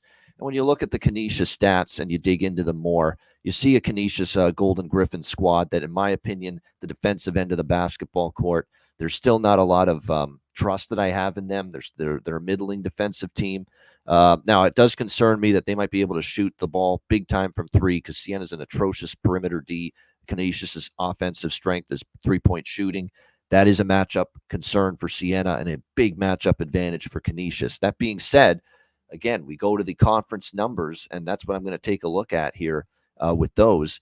And you look and you see what the teams have been in conference play. Canisius very good offensively, not bad defensively.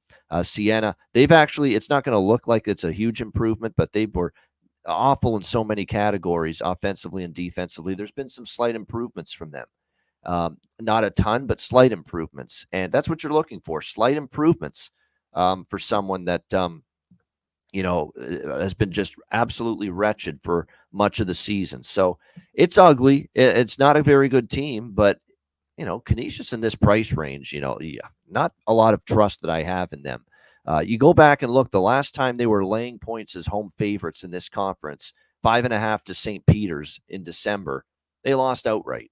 The last time they were home favorites in this conference. So to me, they're untrustworthy. To me, you're getting absolutely rock bottom betting value, point spread value right now with this Siena team. So Siena plus 10.5 for me, minus 125. We'll take that at Proline Plus. And let me just take a look where this total is, because I do like the over as well. Yeah, at Proline Plus as well, over 140.5, minus 132.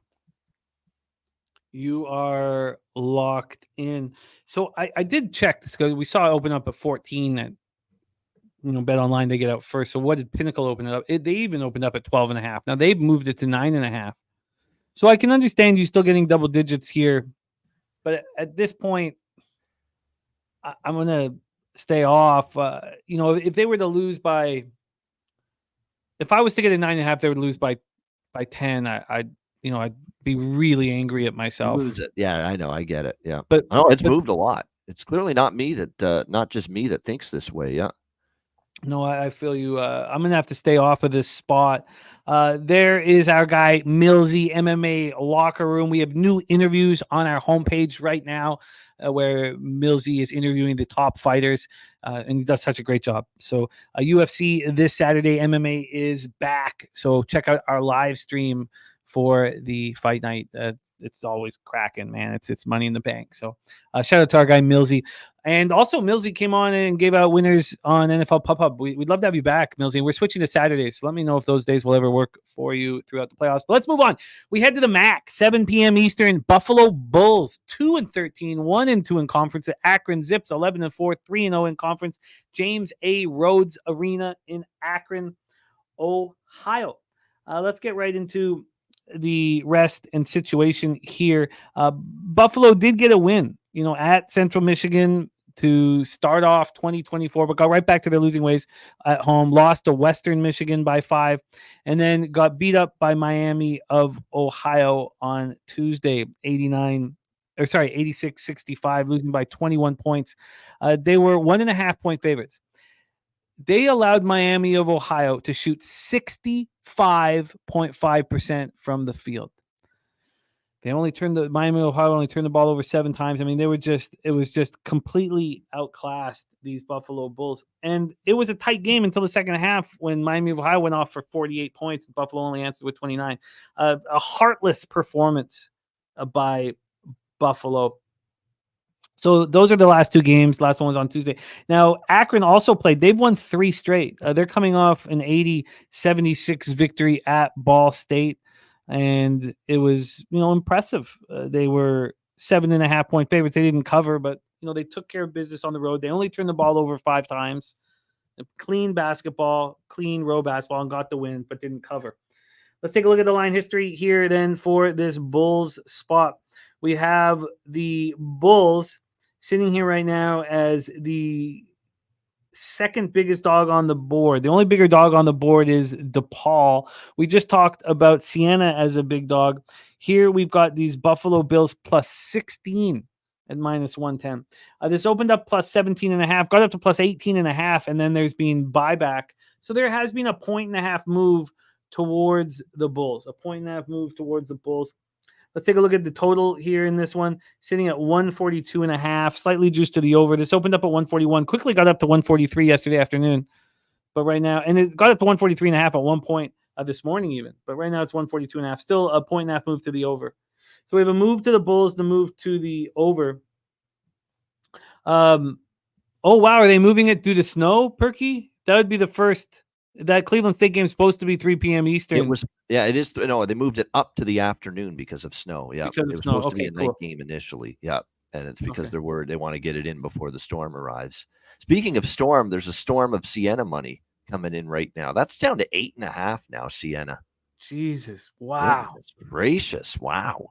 Like they didn't even think 14.5 to 10.5, 9.5 was enough of an adjustment. I'm seeing 9s and 8.5s now.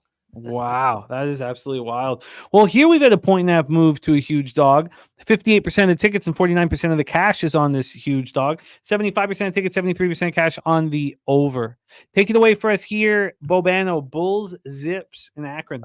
I mean, these have been 2 just absolutely dreadful defensive efforts from Buffalo back-to-back against Western Michigan and Miami, Ohio. Just no defense at all from this team. Look, it's a lot of points, and I'm not laying it with Akron, but you look at the series history. Do you really want Buffalo that badly?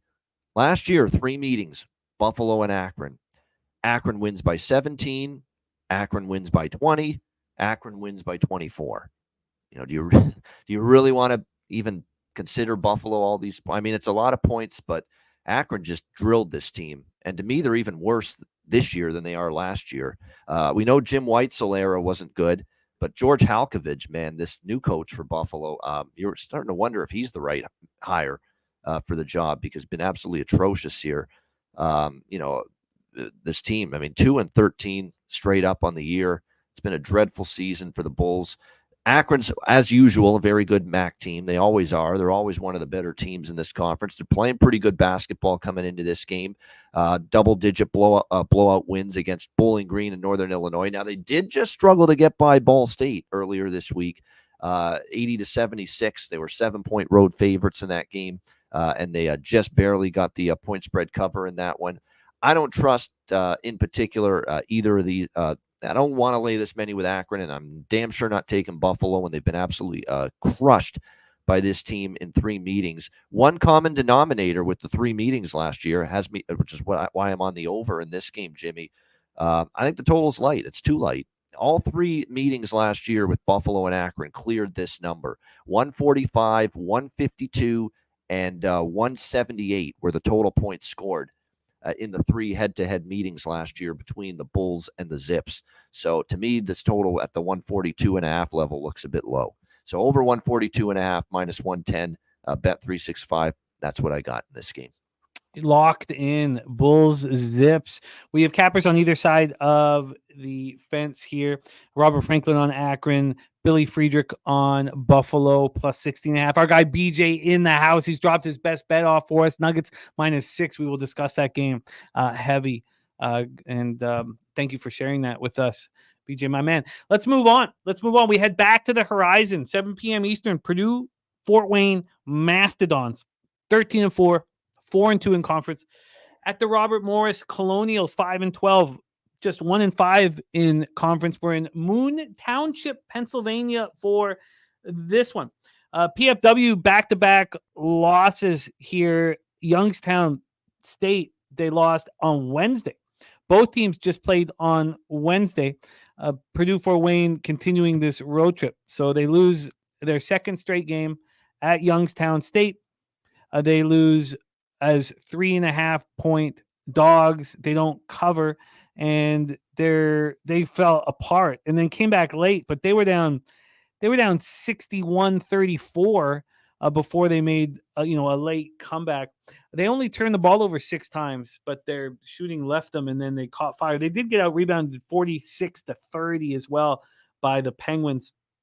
2 straight losers from PFW, and then Robert Morris in the midst of a tough stretch. They've lost 4 or 5. They beat IUPUI last Thursday, but then they came back and lost badly to Wright State, 101-76 at home on Wednesday night. Just a horrific performance by the Colonials. They were 5.5-point dogs, and they were down immediately. They lost 58-37. Wright State shot 60.7% from the field and 60 from 3. Just a dominant performance over these Colonials. Colonials got to be an angry group here against PFW. Let's take a look at the line history here for this one. Horizon League action. We have, let me get this game up and Adam Force. Here we go. So Robert Morris right now plus 3.5. They opened up at plus 4, got up to 4.5, but they're now at plus 3.5. I find them interesting. I think that is this a bounce back spot for them from a total perspective. We are sitting here at 154.5. That's heavily juiced to the over. It's minus 126, so it's not a real 154.5. We see other books hanging, 156s. This one's minus 126 to the over. And then when we get to the cash flow for this spot, sorry, just missed it here. We have 25% of the tickets and 55% of the cash on Robert Morris. I like the spot for them. You sit in your home court and you watch a team go off, hitting 60% from 3. You just want to get back on the court so badly again. I mean, is this a bounce back spot for Robert Morris? But PFW 13-4 and 4-2 in conference. Take it away for us here, Bobano. An interesting one: the Mastodons at the Colonials. Well, they did actually beat Purdue Fort Wayne twice last year when they met up in conference play. Robert Morris won and covered both games as underdogs, 75-70, 71-64. So maybe there's something to this matchup that it benefits Bobby Moe. The head-to-head, it's something they like about facing this Mastodons team. I'll tell you what about the Mastodons. Defensively, they're not a team I'm excited about laying a price with on the road right now. If you're seeing them give up 106 to Wright State, you talk about how Robert Morris gave up 101 to Wright State. This Purdue Fort Wayne team gave up 106 to Wright State. So it's not like they shut them down either in that one. And then they gave up 93 and a 93-85 loss to, let me see who it was, Youngstown State, who's a very good offensive team. Both of them are. Youngstown and Wright State, phenomenal offensive teams, but that's still absolutely a bad result there. It's been tough for Robert Morris. They've just had so many bad losses. The Milwaukee isn't that great in this conference. They lose that game. Green Bay, there's no excuse to lose by 17 at Green Bay for Robert Morris. And then, of course, we saw what happened against Wright State. They lose by 25 in that game. They have no defense right now. Robert Morris, that's been a problem for them. It's not like Purdue Fort Wayne's great defensively right now either, though. So based on the fact that we have seen Robert Morris match up well with Fort Wayne, and both of these teams play pretty good pace. Robert Morris, really bad defensive numbers. It's not like Fort Wayne's got great defensive numbers. They're stronger offensive teams. They both play fast. There's another over for me for sure. I'm just determining on whether I want to move ahead with Robert Morris because I do agree that I lean that way in this game. Let me just see what the you know what, I will, because 4.5 minus 120 is out there at FanDuel with Robert Morris. So plus 4.5 minus 120 with Robert Morris in this game. Like I just have not seen enough on the recent resume for Purdue Fort Wayne to say, yeah, let's trust them laying 4.5 on the road. Not for me with what I've seen out of their D. So plus 4.5 minus 120 for Robert Morris, and I'll add over 154.5 minus 115 at FanDuel.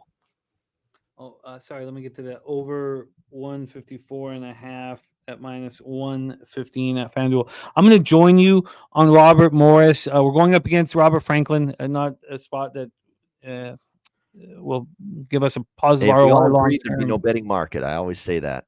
Yeah, you wouldn't have betting. action on both sides. Yep. Robert Franklin says Robert Morris turns the ball over way too much. I hear you, but I do think that this market is very telling here. Now look, I've got the same spot here right off the hop where I'm sitting back and expecting Duquesne to bounce back at home in a must-win situation. I mean, this isn't always going to work, but I do think this is a must-win situation for Robert Morris against a team that might not be as good as their record indicates. So I'm moving on it. By the way, though, Londo, big booty Swedish girlfriend play today is on Dayton money line. So let's roll on. Bobano and Robert Morris plus 4.5 minus 120. And the over 154.5 minus 115. I'm going to be joining him on Robert Morris. We move on to 7 p.m. Eastern. The Stetson 7 p.m. tonight. It's going to be magic. And we all have experienced it, like with all of our games tipping off. It's just going to be so much fun.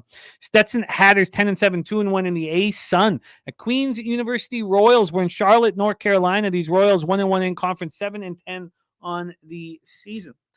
We have Stetson having their 3-game winning streak snapped at Kennesaw State. They did not look good. They lose by 18 at Kennesaw State. Kennesaw shot 54.4 from the field and 50% from 3. 4.5-point favorites, and they were in control all game long. Stetson couldn't hit a bucket. 27.6% from 3 were the Hatters. On the other side of things, Queens snapped their losing streak, so it's a little bit different. They beat Florida Gulf Coast at home. They'd lost 5 straight games before they beat Florida Gulf Coast. Now, Queens shot 48.4% from the field, and they were 2.5-point favorites. They won by 3. It was a very close game. Dayton Albury went for 27 in that one. So situationally, I kind of like Stetson's spot, but let's take a look at the line history here for this one. Again, both teams played on Wednesday. Both teams played on Saturday before that, and Queens had their losing streak snapped, and Stetson had their winning streak snapped. So let's take a look at the line history here for the Stetson spot.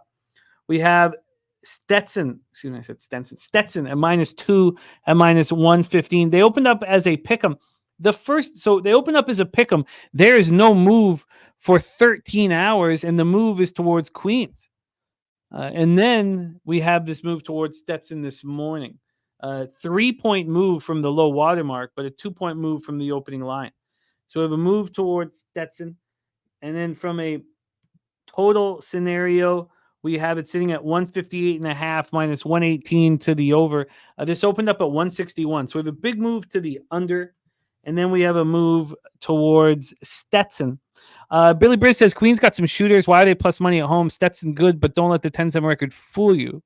Ian Chambers said, I tried to find a way to bet this game. Couldn't find the window. I live 15 minutes from Stetson. Can't trust them. Raven in the Desert leaning towards Stetson money line and the under. So here we have no idea exactly what's going on money-wise on the spread. But we do know on the money line, 43% of the tickets and 70% of the cash is coming on Queens, and the line's moving towards Stetson. Then we have 76% tickets and 76% cash on the over, and it's dropped 2.5 points. So conflicting information from the marketplace. Take it away for us here, Bobano. Stetson Hatters at Queens University Royals. Yeah, it's an interesting spot. I just don't have enough confidence in Stetson away from home. 2-7 straight up, 6-1 for Queens, on their home floor this year. But at the same point in time, Queens has been a little bit of an overvalued point spread team of late. If you actually look at the recent games between these two teams, like I know Bart Torvik's website only has Queens at 1 point, actually has Queens favored here by 1 in this game. I would lean to Queens a little bit, but when you look at it, you've got Stetson here. I think Stetson a little bit better team, but at the same point in time, I look at it and they have not been consistent enough for me on the road to be able to back them here. Totals wise, it's also very tough. Queens overs have been good to me, but we're talking 158.5 when the opponent is one of the slowest paced teams in the country, and that's Stetson. Stetson plays very slow, 350, I believe, in the country with their pace and their tempo, which is obviously extremely slow. It's not something I really want to endorse. Like, I want both teams to be running and gunning for me. if I'm going to bet an over at 158.5. I know I'll get that out of Queens. I'm not sure we'll get that out of Stetson. They want to slow this game down to a crawl. And when they played each other last year in January, it stayed way under the total. I think the game only got into the 130s, if I'm not mistaken. So it's a pass all around for me here. I have some interest in Stetson. I went over those road games. Now, some of them have been good against good competition, but talk about good competition. Queens played Clemson and Duke in their last 5 games. So maybe I stay off this. The other spots that we've talked about that I said I'm moving on, I'm going to bet. This one I'm not so sure. So I've got some question marks and asterisks besides Stetson. I'm going to look a little bit more at it after here. But we stay in the A-Sun for the next one. And the Jacksonville Dolphins just went to Stetson. Now, this was Saturday. Here with Jacksonville Dolphins versus North Florida Ospreys, we have both teams haven't played since Saturday, so neither played Wednesday. The week before, they had the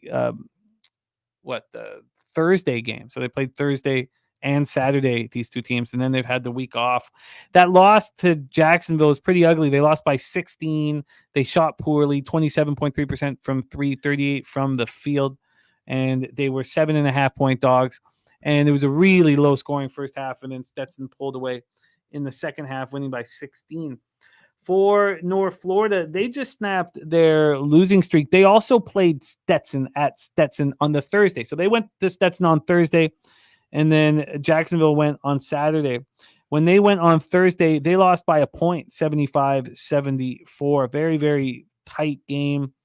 And then they carried that over and won their next one. But they were also 7.5-point dogs, and they played well. They shot 43.3% from 3, and they carried that momentum into their next game at Florida Gulf Coast, and they destroyed Florida Gulf Coast. They destroyed them by 20, and they were 7.5-point dogs there, and they destroyed them 47-24 in the first half.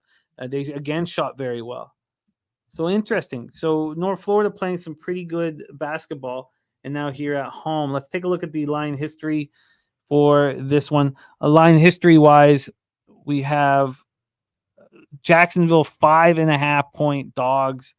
They opened up as 4-point dogs, being a 1.5-point move towards North Florida. That move makes sense to me. And then from a total scenario here, we have it sitting at 144.5 minus 116 to the over. It opened up at 145 and it's down to 144.5 minus 107 to the over. So there's been a move towards the under. So we've had a 1-point move towards the under. So a 1.5-point move towards North Florida and a 1 or 1.5-point move towards the under. We take a look at the cash flow. 93% of the tickets are in North Florida. On the money line, it's a little different, of course, because you're not going to have pros wanting this minus 200 slate or number, so we'll stay off of that. But 84% of tickets, 96% cash on the over, and it's dropped a point. Maybe North Florida is too public, or maybe that 1.5 move has gone too far. Interesting. Take it away for us here, Bobano. Dolphins, Ospreys in Jacksonville, Florida.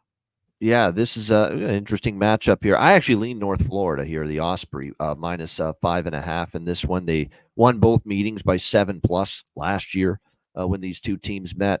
Their form lately has been a little bit better. They played some tough competition. They played Florida State, Georgia, Miami, 3 straight there.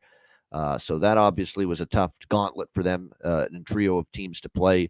And then they go on the road, and look, they played well. It's almost like those 3 games toughen them up because they come out of those games, they cover as 7-point dogs at Stetson, lose by 1, and then 8-point dogs at Florida Gulf Coast, and they rip apart the Florida Gulf Coast Eagles 78-58. So there really is some positive momentum for North Florida. I can't say that about Jacksonville. They've looked pretty bad their last 2 games, blown out by Stetson and Florida Gulf Coast, the same 2 teams that North Florida just played very well against, and nearly beating Stetson on the road and crushing Florida Gulf Coast. Jacksonville plays those same two teams. They get blown out by doubles, in both of those games. Then you factor in what we've seen head to head. Like I said, North Florida won and covered both meetings last year. Yeah, I was initially on the fence with this game. I'm going to move on it. I like North Florida here as home chalk. I agree with the move in their direction. Minus 5.5, minus 110 at Bet Rivers. Minus 5.5, minus 110. This is another one I'm going to need a little bit more time with. But it makes sense. They're moving in the right direction. They're playing good ball. I'm going to take a little bit more time with it, but I think Stetson and North Florida are on the fence for me. That -5.5 is -108 over at Bookmaker. Thank you for sharing that with us, Billy, my man. All right, so let's roll on, but we stay in the A-Sun. This is the final 7 p.m. game. All the action to 7 p.m. We only have 4 later games on today's card. So let's go into the 13th game on the. Oh, I guess it's not because we have the 3 o'clock, and so the 11th game on the 7 p.m. slate. Florida and Nunya loves the spot on North Florida. Great to see you, Nunya, my man. Let's roll. Florida Gulf Coast 7-11, 1-2 in the A-Sun at the Kennesaw State. Kennesaw State 11-5, 2-0 in conference. We're in Kennesaw, Georgia, at the Convocation Center for this one. Let's take a look at the rest situation for both squads here. We just talked about that Florida Gulf Coast loss to North Florida. They followed that up with that loss at Queens just on Wednesday. So they've lost back-to-back games, and they were playing better ball at that point. So they're coming off back-to-back games. They got crushed at home by North Florida, and then they lost again at Queens. They lost again as 2.5-point dogs. So then on the other side of things here, we have Kennesaw State. We talked about their big win at home over Stetson. They smashed and grabbed them on Wednesday by 18. They had also just beaten Queens. So Kennesaw State, the Owls, they shot 50% from 3 in that 18-point win, 4.5-point favorites, and it was very impressive. So do they have some comfort here now? Their 3rd straight game at home for these Owls. Let's take a look at the line history then for this one. On the spread, we have where the hell is it? Here we go. On the spread, we have Kennesaw State as 7-point favorites. They opened up as 5.5-point favorites. They got up to 8-point favorites at 1 a.m. The 7 is juiced. So being backed pretty heavy here. We'll take a look at the market and where the cash and the tickets are, but being backed pretty heavy here. And then from a from a total perspective, here we go. We have it sitting at 151.5 at -110. This opened up at -153, got up to -154, dropped to -151.5. So we have a move to the under and then a move to Kennesaw State. Cash-wise here, we have, we have, only 17 games. Why have I lost it? Here we go. 82% of the tickets and 73% of cash on Kennesaw State. 86% of tickets on the over, but no cash flow.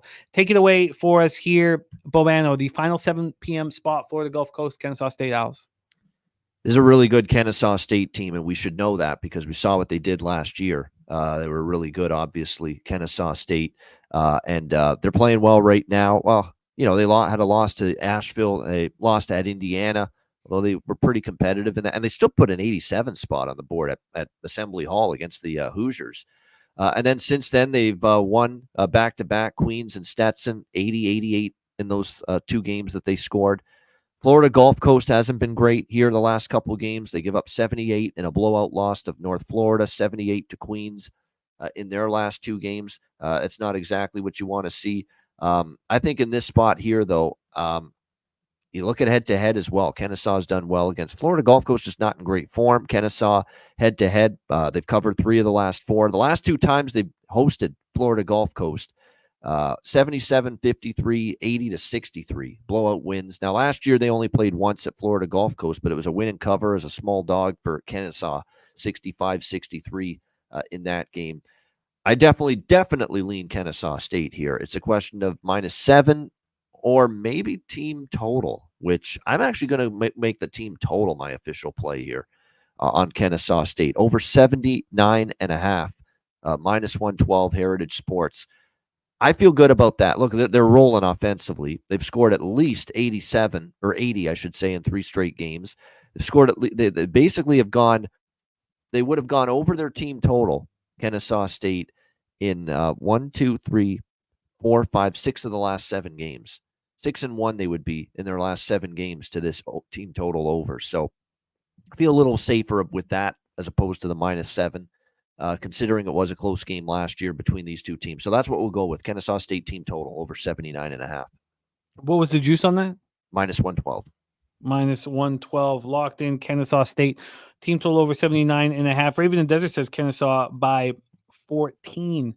So Bobano is locked in. Let's roll on. Now we head to the Big East. We head to Nova, Pennsylvania. DePaul Blue Demons are welcomed. 3-12 on the year, 0-4 in the Big East. The Wildcats 10-5, 3-1 in the Big East. DePaul coming off 3 straight losses. They lose at Connecticut by 29, lose at Georgetown by 3. And then on Tuesday, they lose 84-58 at home to Creighton. An embarrassment. Absolutely destroyed in this one. They were destroyed and they shot 50% from 3. Just to show you how bad of a basketball team they are. 15.5-point dogs. They were down 17 at halftime. I guess when you shoot 50% from 3, you should look at how many threes they were 5 for 10. So, Creighton was 12 for 32. So they weren't shooting many of them. They were hitting the ones that they shot. Who cares? This is a bad DePaul basketball team. Friday night in Nova against the Villanova team that just lost by 10 at home last Saturday. Been sitting with this loss for a week. They shot 38.8 from the field, 21.4 from 3. They looked a terrible 3.5-point favorites. They scored a measly 28 points in the first half and lose by 10 outright at home to snap their winning streak. Now they played DePaul. They played DePaul at DePaul and absolutely destroyed them. That was on December 23rd. Beat them 84-48. Wow. So it's too bad that they're coming off a loss, which is going to make them, champing. Let's take a look at the line history here for this one. 19-point favorites is Villanova. They opened up at 19. There's been just a 5-cent move towards them. It hasn't moved off of that number at 19. From a total side of things, we're sitting here at 136.5. It opened up at 135.5, so a 1-point move and then no movement on the spread. When we get to the cash flow for this one, 8:30 p.m. start, we have 48% of tickets and 78% of cash on Nova. Line's not moving. 56% of tickets and 99% of cash on the over, and we've had a point drop. Take it away for us here, Bobano. Big East action, DePaul, Nova. Yeah, I mean, when you look at this, it's so tough. It's a lot of points, but man, it's tough to stomach. Yeah, let's take DePaul, even getting 19.5, and they've been destroyed by Villanova often. 81-65, 67-43, 84-48 just a few weeks ago at DePaul. That was at DePaul, that 84-48 win for Villanova. So, yeah, I mean, at some point, DePaul's, you got to think they want to show some kind of face, save some face, show some pride, but they're just not very good. I mean, it's really that simple. And especially when they face better competition. I mean, 84-48 lost to Nova, 85-56 lost to UConn, and then, of course, 84-58 to Creighton. Villanova is even the least bit focused here. They could probably wipe this team by at least 20. So this is definitely a pass for me. Yeah, I'm not interested. It's too bad. I wish Nova was coming in feeling good about themselves. And then we could easily create a storyline where, they're fat and happy. They completely embarrassed DePaul. DePaul's going to come in and try to get something back. But an angry Nova team, I'm off of this spot too. By the way, Coin found you that team total over 79.5 for Kennesaw State at minus 105. So we've cut 7 cents of juice off of that one. Yeah, we are off of DePaul and Nova. Billy Freezer says Nova wins by 20 plus. He's going safe and taking them first half. He's on them first half minus 11.5 at minus 103. Billy says that DePaul's lost to ranked teams on the road by 25, 26, and 29. All right, let's roll on. Next up for us, 9 p.m. Eastern, Wright State. We just talked a little bit about their shooting exploits earlier on the show. 9-8, 4-2 in the horizon against another good shooting team, Youngstown State Penguins, 12-5, 4-2. We are in Youngstown, Ohio for this one. Let's take a look at the rest situation for both squads. Both played on Wednesday night. Youngstown State won their second straight game over the Mastodons, 93-85. And Wright State smash and grab Robert Morris. We talked about those back-to-back games for Wright State at triple digits, 106 at PFW, 101 at Robert Morris. So let's take a look at the line history then for this spot. Just 3 games left on tonight's card. And this is a really competitive one. Wright State sitting at plus 1.5. That's where they opened yesterday at 12:09 p.m. And the line is not moved 1 cent. So we're sitting here at plus 1.5. From a total scenario, we are sitting here at 164.5 at minus 110. This opened up at 168.5. We've dropped 4 points towards this under. We take a look at the cash flow for it. On the total, you have 71% of tickets and 81% of cash on the over, and it just keeps dropping. And then 63% of the tickets and 85% of the cash on Youngstown State, and the line's not moving. Raven in the Desert leaning towards the over.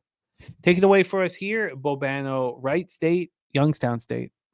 Just a question of at one point, is it too high for it? Because look, have I been on a bunch of Youngstown State overs? You bet. Have I been on every recent Wright State game over the total? You bet. And now it's a question of now have we gotten to the point where it's just a little bit too high? And that's the tough part. If you go back to the beginning of last year, 4 overs in the series history, you did have a game that was 90-87, 177 points flew over. You also had a game next time, though, at Wright State, 155. It went over that total, but that total was only 146. Then you had an over 154 December last year, 88-77. So 165 in that game. That would not be nearly enough to go over this total. I'll be pushed depending on what number you get. And then we also saw the last meeting was 91-89 in overtime. But again, he had 180 points in that game, but overtime kind of influenced that because if you take out overtime in that game and the regulation, it probably would have stayed under this 165 number that you're seeing here. So it's like, for me, it's over. I'm deciding, do I bet I don't want the under. I'm questioning, do I want the over at this number? Because it's very high, and it feels like they're finally starting to catch up to where these totals should be with both of these teams. They're outstanding offensive teams. They both play fast. They're definitely better offensively than they are defensively. It's just a question now, do you want to take an over this high between these two teams? But it is dropping, and the more it drops, the more I'm interested. But for now, I'm going to pass. A pass for now. 2 games left on the college basketball card. 2 very interesting ones before we get into NBA with LJ from HTown. And now we have 23 players signed up and registered for our NFL playoff confidence pool. 23 and a lot of our, well-known and loved cappers that you can go up against. Jeff Slaughter, Pete Loshak, Dan Kelly, Billy Friedrich, Jose Bouquet, Ian Cameron, myself, TJ, my mom, the Nuke Worker, Johnny Guns, PSR Preston, Troy Torrance, Dana Delp, Rusia. The Rocks are Ramon Scott, Bad Ombre, Super Unknown, Kong's Clips, Occupancy, Big O, and my guy, Jim W. Putman. Thank you guys so much. Thank you so much for being a part of it. Please sign up, $50, just $50 to go, and it gets pretty exciting. A lot of strategy goes into when you use your most confident picks and do save them for the Super Bowl, things like that. It's going to be really fun as we break it down. But your 13, 12, 11, 10, 9, 8, 7, they have to win. You can't lose one of those. Remember, it's just straight up, but you have to decide when you want to use them. There's our guy, Jason Meyer, in the house. We love him. He was at Publipalooza with us last year. We love him. The El Dorado custodian in the house. Let's move on. 9:30 p.m. Nebraska Cornhuskers, Big Ten action, 13-3, 3-2 in conference at the Iowa Hawkeyes, 9-6, 1-3 in the Big Ten. Iowa City, Iowa for this one. Nebraska comes off of beating Purdue. The exact same score they lost at Wisconsin. Then they beat Purdue at home. Everybody goes bananas. They hit monster threes throughout. They win by 16. Iowa bounced back from their loss at Wisconsin. So both teams lose at Wisconsin. Iowa comes back and beats Rutgers by 9 at home on Saturday. But Nebraska just played on Tuesday and shocked the world. Now, I know a bunch of you guys were on Nebraska after, on the Pete Loshak show, in respect to that. But that's the situation. Rest advantage for Iowa, and Nebraska coming off shocking the world. How is this not a letdown spot for the Cornhuskers? We have Nebraska right now plus 4.5. They opened up plus 2.5. a move towards Iowa. This got to 4.5 last night at 10:19 p.m. There was a half point of buyback at 2 in the morning, and then it came right back at 3:30 in the morning. So we have Iowa minus 4.5. From a total scenario, we are sitting at a 165.5 and minus 115 to the over. 165 minus 115. Actually, it's gone up to 166 now, which is it's actually right where it opened. I don't know. Sorry, I was inflecting wrong there, right where it opened. From a cash flow standpoint, you have 54% of the tickets and 68% of cash on Iowa, 73% of tickets, 72% of cash on the over. Take it away for us here, Nebraska, Iowa, Bobano. I mean, it's definitely an Iowa spot, and it's definitely not a Nebraska spot, but I don't love laying points ever with Iowa. I mean, it's just their defense is just not trust. I don't like their coach, as I've said many a time with Fran McCaffrey. I'm definitely thinking it's a good setup for Iowa, but I don't like trusting them enough here. And look, Nebraska's been solid, but you're right. After a huge win like that against Purdue at home, they got to go on the road, and they have had some ugly road games. They get blown out at Wisconsin. They get blown out at Wisconsin, at Minnesota as well. Let's not forget they were favored slightly on the road at Minnesota. They lost by 11 earlier on in Big Ten play. So it's Iowa or pass, but there are better things I'd like to do with my money on a Friday night than lay points with Fran McCaffrey and that defense, which comes and goes for Iowa. So nothing for me. I lean over too, but I think just kind of like the last game we talked about, Wright State, I think the adjustment's been made. It's tough to go over something this high. Coin has signed up now. 24 contestants in the and Jarek White about to sign up, so we're gonna have 25 soon. Keep signing up; it's gonna be so much fun. And if we like it, we'll do it every year. Humble Money, looking at the total here. So I have a question. First off, do we not see this as a letdown spot for Nebraska that can overshadow your uncomfort backing Iowa? And what do you think of this total for our guy Humble Money family? Oh yeah, no question. I mean, it's Iowa's very capable of winning and covering here on their home floor, which they obviously did against Rutgers over the weekend, 86-77. They did that against Seton Hall, but they've been a little erratic lately. They had the blowout loss at Wisconsin. They played a bunch of cupcakes, throw out the FAM, Florida A&M, UMBC, Northern Illinois trio. That's not going to tell you anything. They got blown out by Iowa State, blown out by Purdue, and blown out at home by Michigan, 90-80. And that's the game I can't get out of my mind. And that's why I'm not laying the points. I think they're just too flighty. They're too erratic. That defense just turns it off at like a faucet. And Nebraska's a really good, I think, offensive team. And yes, it's a bad spot. Brutal spot coming off the big win. It could be a flat spot. Could they hit the wall tonight? Possibly, yes. But at the end of the day, they've got the ability to make shots, and Iowa's got the ability to not play a lick of defense. And that's enough to say, no, I'm not comfortable.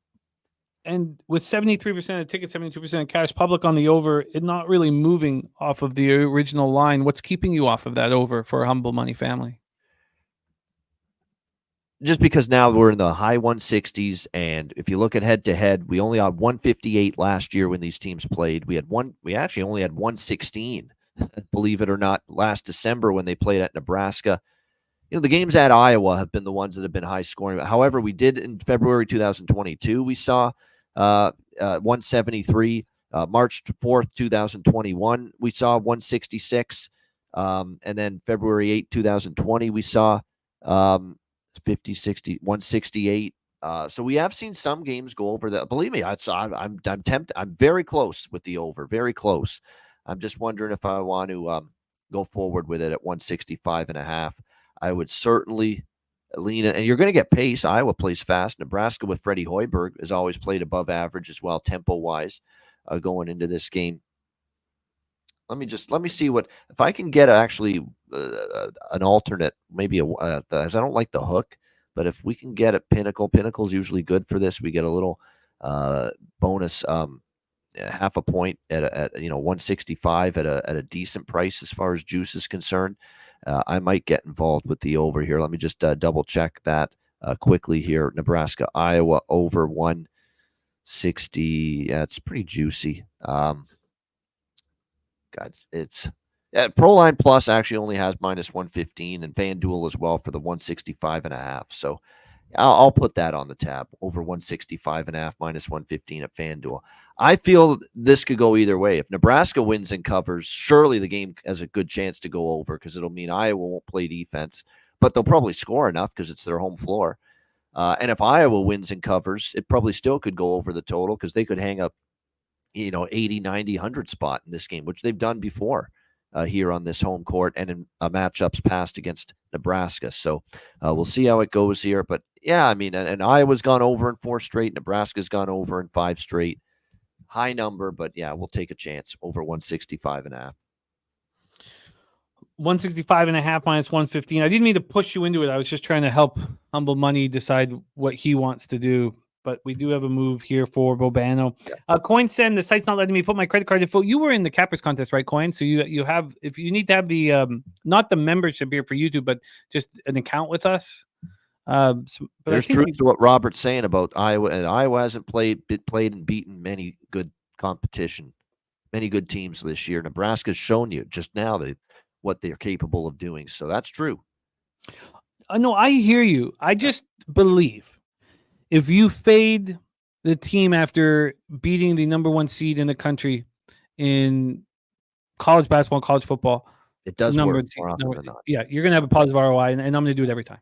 I just, maybe it's a mistake here, and maybe you shouldn't do it every time, but I'm going to do it here, and I'm not going to let my recency bias from those threes that they were nailing and them losing their minds. Go to Carver Hawkeye Arena and do it there.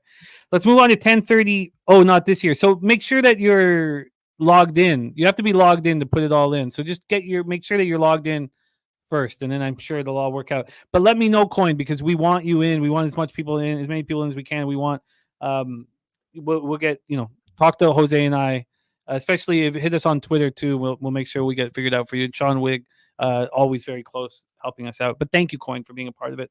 All right, 10:30 p.m. Oh, and there Swig says you only need an account on our website. Yeah, so then just make sure that's fresh and ready to go, and then you're in. Thank you, Sean. I love that Swiggy's always close. Our final college game on the board before we get into NBA, 10:30 p.m. Eastern, Boise State Broncos. We head to the Mountain West.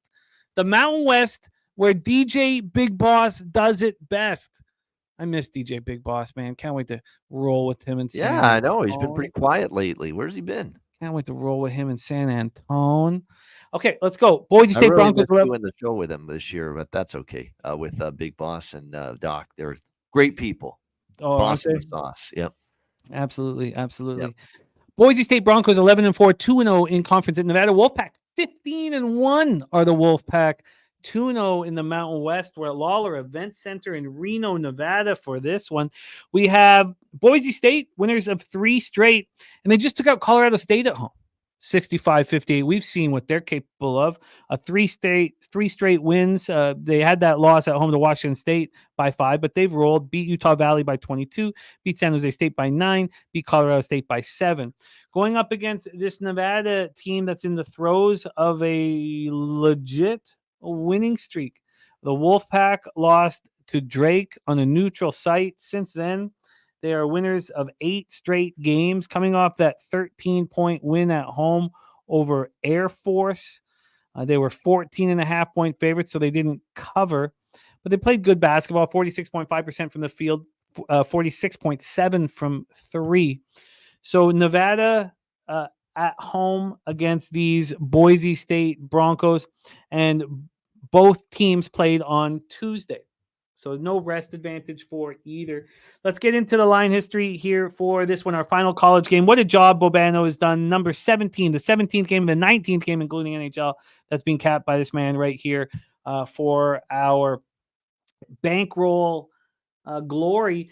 This opened up at 6, and it's right back at 6. There was a time when it got to 6.5. There's a time when it got to 5.5, but it's right where it started. So we've had no movement on the spread here. Sharp line that we're dealing with. On the total, we have 140. Opened up at 139.5 now, a half point up to 140. And there's Lucas Ryan saying, almost Indiana. My lady's driving now, letting me lock in bets. She's a great woman. Please send her our love, Lucas Ryan. Please send her our love. And then cash flow wise, 63% of the tickets and 85% of the cash on Boise, but the line not moving. 90% of tickets and 89% cash on the under. Take it away for us here, Bobano, the final spot on the board, a little Mountain West action from Reno, Nevada, Boise State at Nevada. Yeah, it's actually a really good game with the way both teams are going right now. 8-1 in the last 9 for Boise. Nevada on this great win streak, which is currently at 8 coming into this game, 8 straight victories against a schedule that, TCU was on that schedule, Georgia Tech, was on that schedule. So there's a couple good wins out of conference for Nevada during that win streak. Boise beat a St. Mary's team that started off kind of underwhelming, but St. Mary's is really starting to round into form right now. That's a great win against Colorado State in their last game, 65-58.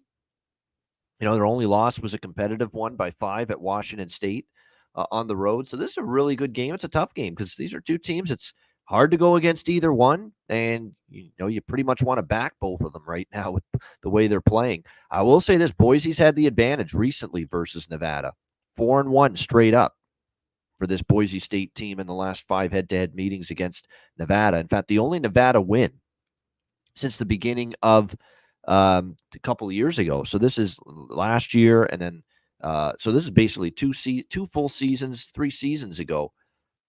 The only win for Nevada straight up was a 2-point win at home last year, 74-72, which would not be enough to cover this number. So I'm a little reluctant to lay 6 with Nevada based on this. Boise's been a thorn in their side, but Nevada's rolling. And I think Nevada's the better of these teams slightly right now.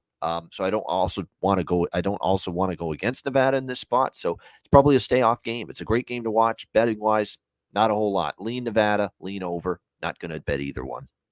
Yeah, I don't feel an edge here on this side. And I think that's why it's right back from where it started line wise, even though the public is backing Boise State on the road. I don't find it appealing here. So I'm off this big Mountain West contest. Let's review all college basketball action. Bobano, another stellar job here by you. All 17 games capped. Bobano gets his card started with the over 157 at -108 in Cleveland State, Milwaukee. The game pushed to 3 p.m. Eastern because of a snowstorm. We've heard that from Perky that there's a sickness going through the Cleveland State locker room, but it didn't stop Matty Ice from making Cleveland State the taint play of the day at +3.5. Bobano's on Indiana -3.5. He paid the juice for that number, -132. I want in on Indiana. Bobano's on the over 145.5, also at -132 in Rice, South Florida. I want Rice. I want Rice here, and I really want the 5.5. Then Bobano's on Duquesne and the over 137.5. I'm rolling right with him on Duquesne in a must-win spot early in A10 conference play. Bobano's on the over 142.5, which correlates with Joe T. Our guy Joe Thompson's best bet is this Manhattan Rider over 142.5. Both of them are on the over 142.5. We stayed off Quinnipiac, Marist. Bobano's on Niagara +2.5 and the over 145.5 in Fairfield, Niagara. He's on Siena +10.5 and the over 140.5 in Siena, Canisius. He's on the over 142.5 in Buffalo, Akron. He is on Robert Morris +4.5 and the over 154.5 in PFW. Robert Morris. I'm joining him on Robert Morris. Stacks play today from Justin McKelvey is the Purdue Fort Wayne team total over 78.5.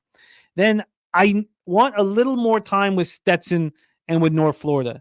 I'm not certain that they're going to be on my card at this point. I don't know if I'm going to bet them for sure, so I'm going to spend some time with them afterwards. The other 3 that I talked about, I will be betting. Bobano's off the Stetson Queens game, but he is on North Florida. So he is on North Florida there. Bobano's on Kennesaw State, team total over 79.5. Stayed off Depaul, Nova. Stayed off Wright State, Youngstown State. He's on the over 165.5 in Nebraska, Iowa. I will be on Iowa here tonight. And then stayed off Boise State, Nevada, Wolfpack. Another stellar job, Bobano. Love these Fridays with you, my friend. Good luck across the board. Good luck this weekend. I'm going to reach out to you about NFL Pub Hub.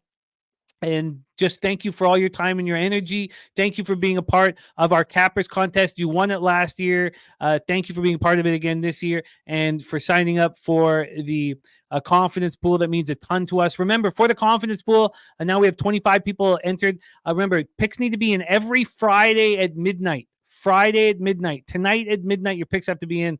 But thank you for all you do for us, Bobano. It means the world. My guy. Please follow Bobano and support him. Follow him on X at Bobano and all the Ice Guys shows, wherever they are. But please find the Ice Guys and support them and support Bobano. Bobano, any last words for the Cappers supporting the show? Absolutely. Great. Appreciate it. Always fun on a Friday with Jimmy on Betting with the Bag. Good luck this weekend, Jimmy, and everyone in the chat as well. Enjoy the football. We can't wait for this wild card weekend. Should be a lot of fun, exciting as well. Have a great weekend. And it sounds like I'll be on the Pub Hub tomorrow at 2:30 Saturday. So looking forward to that. We'll see you then. I love it. Love it, Bobano, and can't wait to feed you fucking shots of Kraken and pick 90s rap songs for you to sing for us, man. That feels really good. That won't be during the round 1 of competition on Thursday, but around midnight is probably where it will happen. Cashman says, is there a poker tournament there? That's one thing. And Retama race day this year, you can count on those things. You can count on the poker tournament every Friday night of Pubapalooza. Will always happen. So you can count on that and trust it. And then we'll negotiate to keep the table. My negotiations haven't gone well. I would like Jeff to negotiate it into the original deal this time. And then Ritama will be there on Sunday. Now, when we're there on Sunday, we are just hungover, trying so hard to eat, but we are making money in betting horses. But that is on Sunday at Ritama. And that's a messed up day. Yes, Topset, that was the recap of college basketball. And we'll do that again for you, my friend. But it's time to get into NBA. I love capping with your next guest. And he is dealing with adversity here for the first time. He's only won and he's only succeeded. And that's why he has this opportunity here to rock with us on Friday. Speaking of San Antonio, he handed out so much cash for us with his card breakdown on Friday. He was spectacular. And now he's dealing with adversity. Every single capper I've ever worked with, every single one has dealt with adversity at some point. Even Big Ragu is coming off the worst week I've ever seen him have in NFL Pub Hub. And I want him right back right away because I've never seen him have such a bad week. It's just part of what we do. It's not only going to be glory, but we all have enormous faith in your next guest. And I know he's a winner. I've watched him win. This sample size is too small. It's January 12th. Sample size is small and he's only here one day a week. But I believe in him enormously, and he's ready to rock right now. So without further ado, the star of the Trill OG play of the day. And don't forget, he went 11-0 on Mike Money's show on a Friday where he went. It was because of our scheduling. We couldn't have him on our show. So he goes 11-0. I mean, you add those 11 wins, it changes everything here. So we know he's a monster. We know he's going to deliver for us.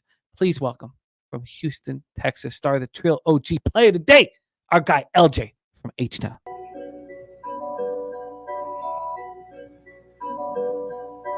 Pub Sports Radio's the crew, that's a fact. We all about bread, making bank accounts fat. Who the hell is that? LJ from the H, I stack green like Boston. Shout out to Nasty Nate from down south, where we ride on slab. 420 highway smoking with that boy Dabby Cab. Swing by Dallas with them Cowboy fans so we can smoke out J Money, cause you know that's our mans. Us against the bookies, put money in our pockets. Fly out to Vegas, meet up with Ski Profit. Hit the sports books, we got money to stack. Can't forget them college picks with that boy Connor Mack. LJ, what's good, my man? How are you? Jimmy, can you hear me? Yes. Okay, good. Great. Happy Friday to you.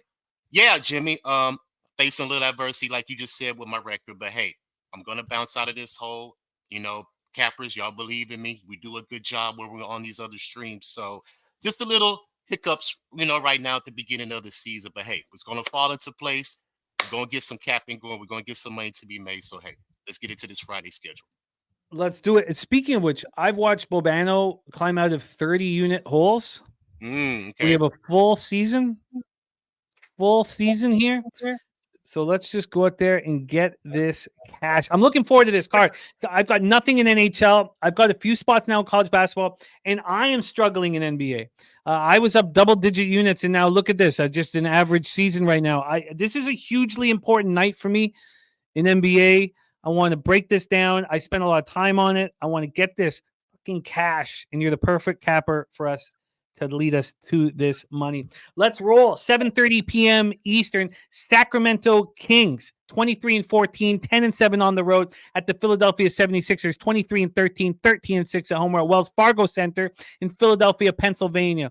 Over the last 5 games, these two teams have been very different from each other. The only thing that's similar is their pace. Playing similar pace. Sacramento 18th fastest, 98.78 possessions a game. Philadelphia 99.62 possessions a game. Sacramento's won 4 of their last 5. Now, their last 2 games are against Cupcakes, and we'll go over that. But they're shooting in these 5 games 40.3% from 3. Philadelphia 1-4, does not have Embiid in the lineup the last 2 games. He won't be in the lineup tonight. They're hitting 28.2% from 3 over the last 5 games. And in overtime, Tyrese Maxey fouls out, and it's game over. This team, Maxey's so fast on the court. He creates his own shot. When he's not out there, this team is bad. And Tobias Harris, what did he do last game? Put up, 32 points? Mm-hmm. It's funny because I was watching. I was like, where the hell is Tobias Harris? He had 32 and 10. I'm like, where? Step up. And overtime, I'm screaming for him to do something. But he actually had a good game, but it didn't feel like it when I lost my bet on the Sixers. So let's get to work here. We'll start with the line history for our first game on the board. We're going to go back to Pinnacle's line movements here. We have Philadelphia -1. They opened up -1 and -101. They're now -1 and 105. So 4 cents of movement towards them at Pinnacle. From a total side of things, we're sitting here with a 241, a -105 to the over. This opened up at 239. We have a 2-point move towards the over. You have to ask yourself, are the Sixers going to start hitting their outside shots? Because they've not been able to do that over their last 5 games. It's even Steven here. 76ers have 52% of the tickets and 54% of the cash. I mean, really no help there. And on the total, 58% of tickets and 94% of the cash are on the under. And yet this has gone up to 241.5 from 239.5. Very, very, very confusing. Smoking Tree in the house. Look at this. Smoking Tree says, man, used to hang with you tough on the Loshak in the Bag Show memories. Well, Loshak's here every Tuesday, and I'm going to be back with Loshak on Tuesdays here in about a couple weeks. Just need to finish the NFL season. I'm not sure how far I'll go into the playoffs before I'm back on Tuesdays with our guy Pistol Pete Loshak, whom we love dearly. The Kings started this road trip, 5-game road trip, with back-to-back easy wins at Detroit and Charlotte on Tuesday and Wednesday. So this is their 3rd game in 4 nights. They destroy weak opposition like Detroit and Charlotte by 46 points combined. The wins followed that 33-point loss to the New Orleans Pelicans. So obviously, after getting destroyed by the Pelicans at home, they were going to be sharp on the road, and that's exactly what they were.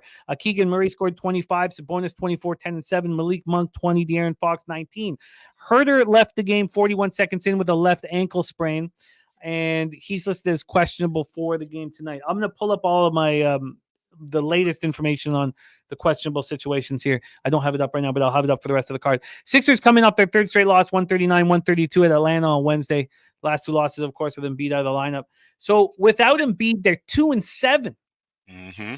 With them, they're 21-6. Maxey 35-9, 8-4. God, he looked phenomenal. Like, he looked so good. And then Harris 32-10, but it wasn't enough to avoid a 3rd consecutive loss. Smoking Tree is on the under 241 and the Kings money line. Rants leaning to Sacramento. Stimmy on the Sixers. Take it away for us here. An interesting one. Floor is yours, LJ. Kings, Sixers. Yeah, Jimmy. I only can look Kings in this situation. I don't have faith betting the 76ers without their big dog Embiid in that lineup. You just mentioned they've lost 3 straight. You say they're 2-7 without Embiid, and they're 1-4 against the spread in the last 5 games. So I just think they're having trouble, man. It is Friday, and everybody knows how I feel about home favorites on Friday, but this is just a different story. Sacramento 11-6 against the spread on the road, which is number 1 in the NBA. 3-0 against the spread on the road versus the East. So they've been playing very well. 6 out of their last 8 games, Jimmy, they have won. So I'm not going to step in front of Sacramento and try to see if the 76ers are going to just play a different game tonight, coming off 3 losses without their MVP in the lineup. Nah, I don't have faith in that. So I lean the Kings. I want to bet the Kings, but I haven't made it official yet. But by the end of the show, I may double back and jump on the Kings money line. But for right now, we're just going to pass, see if we have some other action with the rest of the schedule. But definitely circle the Kings for me as a possibility. So Herter is out officially. So Duarte going to be in that spot at the 2. Talk to me about Sabonis going up against Paul Reed. Does Paul Reed, the bigger body, have an opportunity to kind of push him around a bit, or is Sabonis with the skill set advantage going to be in control? Yeah, I think he'll take advantage of that. I mean, he's been hitting this PRA. I think it's at like 44 right now. He's hit that probably like 5 out of his last 7 games. So he's been playing very well. So if y'all look at Sabonis props, I see Collins Clips is on the triple-double. I'm not mad at that, because he's been putting up numbers. And I don't think Paul Reed will be a matchup for him. He's a bench player. We already know that. So Sabonis should have the advantage tonight. So definitely look at him. But like I said, I'm heavy leaning towards the Kings. 4-1 against the spread last 5 games on the road, man. It's a heavy lean to the Kings, but we're just gonna pass for now. I lean towards the Sixers. I do. Mikey money on Sabonis over 22.5 points. I don't think respect right back at you, Smoking Trees. Great to see you back in business, man. Yeah, well, what I've done with the sauce, Smoking Trees, I only booze on live streams. So I booze 2 days a week. I won't touch it. I just need to make sure that I can booze heavily with no confrontations. Right. Yeah. So I just save it for the live streams, Sunday and Monday nights. Sacramento Kings Sixers. I guess I'm going to stay off. I can understand. I can understand my trepidation. De'Aaron Fox versus Maxi's worth the price of admission right there, watching them go at it. But I don't feel like there's an edge here. In fact, I think that the backers of the Sixers are on the right side. I mean, you just watch the Kings beat up on patsies, and now they have to play a real team here. There's no sharp money, BJ, on this one. 52% of the tickets, 54% of the cash on the Sixers, and the line's just sitting there. I'm going to put a question mark beside the Sixers, but certainly don't know if I'm going to move on it at this point. Let's move on. 7:30 p.m. Eastern. Indiana Pacers 22-15, 9-7 on the road. Atlanta Hawks 15-21, 6-9 at home. We're at State Farm Arena in Atlanta, Georgia. Pacers 4-1 over their past 5. These are the 2 fastest paced teams in the NBA over the past 5 games. Indiana second, 103.6 possessions a game, while Atlanta 3-2 over the past 5, 103.78 possessions a game. Indiana hitting 37.6% from 3 over those last 5 games, while Atlanta just 32.2. And here we go, game 2 for the Pacers without Halliburton in the lineup. Take a look at the line history here for this one. We have Atlanta minus 5.5. They opened up minus 4.5. Backing Atlanta is very difficult. They play no defense, and it's just you're never comfortable. You're never comfortable. They're up 20 points, and you know that at any point the opposition can come back. This total opened up at 255, dropped all the way down to 251. It's come back. It got up to 252.5 again, just dropped to 252 about an hour ago.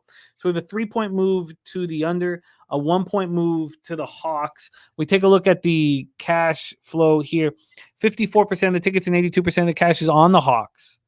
33% of the tickets and 82% cash is on the under. 33% of tickets and 82% cash is on the over, but this line's moved so drastically towards the under. For these Hawks, I mean, we know that Hunter's out, but Capella and Trae Young game time decisions. We know that Halliburton and Walker are out, but Naismith and Smith are game time decisions here for the Pacers. So there's a lot of unknown in this spot. Pacers coming off their second straight win and 8th in their last 9 games. They defeat the Wizards at home 112-104 on Wednesday. Was that a sign that we can't trust the numbers and the pace numbers and everything that they've done without Halliburton on the court? And maybe this total is still way too high, possibly.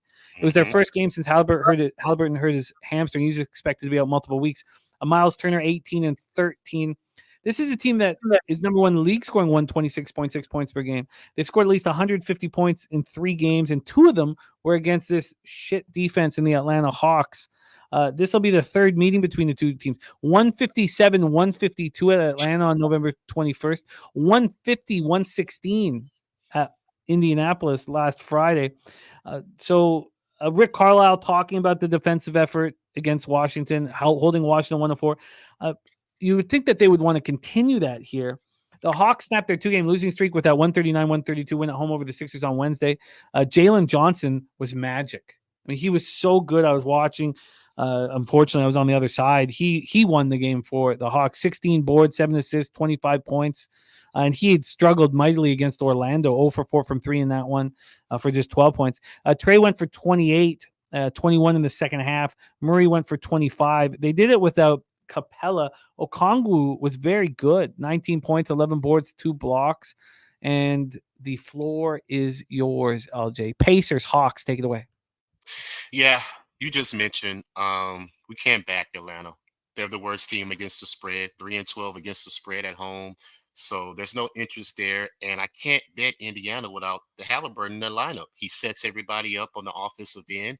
So I can't expect these other guys to try to play the point and distribute the basketball and try to get these other players in position. Now, Indiana does have shooters, so it's not a problem of them shooting the ball. It's just a problem of them getting their spots on the court. And I don't believe that Buddy Hield or Mathurin, has the potential to get those players in those right spots. Now, for as Atlanta, if you want to back Atlanta, you should take them first half. They're 8-2 against the spread in the first half, their last 10 games. So they play very well early. They put up points, but in the second half is when they digress, because you can go into halftime, make adjustments, and stop whatever they were having the advantage of in the first half. But all that said, I'm just going to stay off. I don't like it without Halliburton, and we can't back the Atlanta Hawks at home, which is the worst team against the spread. Now, the over is 12-3 to the over at home, but 251 is pretty high, man. Without Halliburton in the lineup, I can't trust the total, so I'm just going to pass. I'm surprised that 82% of the cash is on the over here. What's your feelings about Nembhard running the point? I don't think he'll be effective as Halliburton is, because, he's a bench player. You can't expect him to come into a role of a starter and get the same production as he would, if he was starting. So I just don't have faith in him. They may put up points, but how they're going to get their points is questionable for me, because I know Halliburton definitely will set everybody up into positions to be successful. So I just can't back him. What is your expectation with Nembhard going up against Trey Young? Do you feel like, this is a spot where, Trey he can... might cook him. To be honest, Trey Young might cook him. I don't know. I don't know what to expect, because I know a lot of those players on Atlanta don't even like Trey Young. He's probably going to be gone in the next year or so. So the fact that tension is on that team, it's a lot of uncertainty with them. So you never know what to expect. But like I said, the total is just too high for me to jump on it. It may get to that anyway, considering how the pace of both of these teams play, but we can't trust it without the star in the lineup. All of this talk about the Pacers defense in the last game, I don't understand why this total would be put here. And I don't want to get too caught up in what happened last game. So clearly, it's so clear that Carlisle is like going out of his way to celebrate any defensive play here. By the way, Nut Flush Island leaning towards that 76ers team total over. Smoking Tree looking at that first half under 128 says a lot of points for a first half with no Halliburton. Okay, all these big bets still on the over, which, I guess you're just basing it on a year-long model. I don't know who would base it on a year-long model with Halliburton in the lineup, because, that just makes no sense. So maybe I just stay off of it, but it seems like this move towards the under is what makes sense here. Bo Jackson also on the Sixers. I'm interested in Sixers. So, and I have some interest in the under here. All right, let's roll on. Next up for us, 7:30 p.m. Eastern, we have LJ's Houston Rockets, 18-18, but 3-12 on the road at the Detroit Pistons, 3-35, 2-16 at home. We're at Little Caesars Arena in Detroit, Michigan. Houston 2-3 over their past 5, 14th fastest pace over that stretch, 99.82 possessions a game. The Detroit Pistons just one spot faster. Very, very similar numbers on pace and very similar numbers from three. Houston hitting 36.1% from three over the last 5 games, while Detroit 36.5%. Let's get into the line history then for this spot on the board. Game 3 of a 10-game NBA slate. We have Houston minus 7.5 with no vig. They opened up as 8-point favorites, moved to 7.5, a half-point move towards these sad sack Pistons. That's an interesting move towards them. This total at 227. It opened up at 228.5, got up to 229.5 before it started dropping. So we have a move to the under and a very slight move to the Detroit Pistons. From a cash flow standpoint, God, I hate this so much. 20% of the tickets, 60% of the cash on the Pistons. I mean, clearly that's sharp money, but then you have to bet the Pistons. It's not worked out well for me when I've done it this year. This would be the perfect situation, sort of. 84% of tickets, 79% of the cash on the over, just 20% of tickets and 60% of the cash. Kong said he spit his drink out when he said 3-35. Says are they gonna break the record for most losses in the NBA this season? I mean, look at this. So let's start with the Rockets. They come out for second straight loss, 124-119 of the Bulls on Wednesday. Outscored the Bulls 29-18 in the fourth quarter, but just didn't have the energy in overtime to finish off the comeback. And then Sengun, what an interesting game he had. No points in the first half, 25 in the second half. They're still without Dylan Brooks and Terry Eason. Dylan Brooks with the oblique injury and Eason with a lower leg ailment. They are both out here, and they're very good defensive players. For Detroit, you have Cunningham out, so it's Hayes and Ivy, and I think we've seen enough of these two together on the floor. It's just not working here. Look at that. Joe Jurgovich in the house, crushing NBA. I love to see it. So Houston already beat Detroit this month, 136-113 at home on New Year's Day. They smash and grabbed them. Would the Pistons remember that loss, or would it blur into every game they play and every loss that they receive? Pistons coming off their 6th straight loss, 131-108 at home versus Spurs on Wednesday night. They made the Spurs look like the dream team. Wemby had a triple-double in 21 minutes. I mean, Detroit has lost 34 of their last 35 games. I've never said that out loud in NBA. So no Cade Cunningham. He's got the left knee strain. Jalen Duren went for 21 and 12. Look, I see that the Pistons are a sharp play, but can you make that move? Joe Jurkovich is on the Sixers as well. I'm getting more and more interested. By the way, Mike Yam says East teams facing a West team at home. Okay, so East teams facing a West team at home, which is this situation, are 34-3 to the over versus a team they lost to against the spread in the previous meeting, which was that January 1st meeting, if the line's outside the 5s and they scored less than 150 in the previous game. So this is an overplay, according to our guy, Mikey Money. Take it away for us, LJ. Your Rockets in effect. Rockets, Pistons. Yeah, Jimmy. Very, very, very questionable game here for me. Just because you just mentioned 2 of our best defenders have been out of the lineup. And I haven't bet the Rockets since Tyree Eason has been out of the lineup. He's our 6th man. He comes off our bench. He's given us 20-some minutes. And we're missing about, 4 or 17? He had 17 points the last game. That was versus Detroit at home. That was the last game he played. So for that reason alone, I had to stay off the side. The Rockets are 0-5 on the road versus the East. The Pistons are 0-9 at home versus the West. So both of these teams suck in this situation. So I couldn't come to a side, but I did jump on a prop in this game. I'm going to jump on Jalen Duren, over 28.5 PRA, minus 114, because he's hit this number 4 out of the last 5 games. And the Rockets have been allowing centers to get this number. Vucevic had 36 PRA. Bam had a 37 PRA. Gobert and Claxton, they were right at it, 26-25. So they just missed it by 2 points. So I believe the center position is very vulnerable right now for the Rockets. So I believe Duren will have a good game. But far as betting whoever decides to win, I just can't do it because the Rockets, they don't play well on the road. And the Pistons are 0-9 at home versus the West. 5-12 against the spread at home is the Detroit Pistons. So I can't trust those numbers, but I do trust Duren to get that PRA over 28.5. Okay. Oh my God, I'm not logged in. That's why. Okay, let me See, I want to see if I can beat that number for Okay. Dern, but it's not helping me here at. Damn. Let me see here. See if I can get it. It's not. Oh, here we go. If I'm signed in, it's not loading up at this point with my NBA card. Okay, come on, I'm fit to play. All right, this is annoying me. So I'm gonna go back to it here and see what we can give you. But you got the Dern at what number? Over 28.5 PRA minus 114. Over 28.5 PRA at minus 114. I'm gonna try to beat that. The juice on Sangoon over 4.5 assists at this point.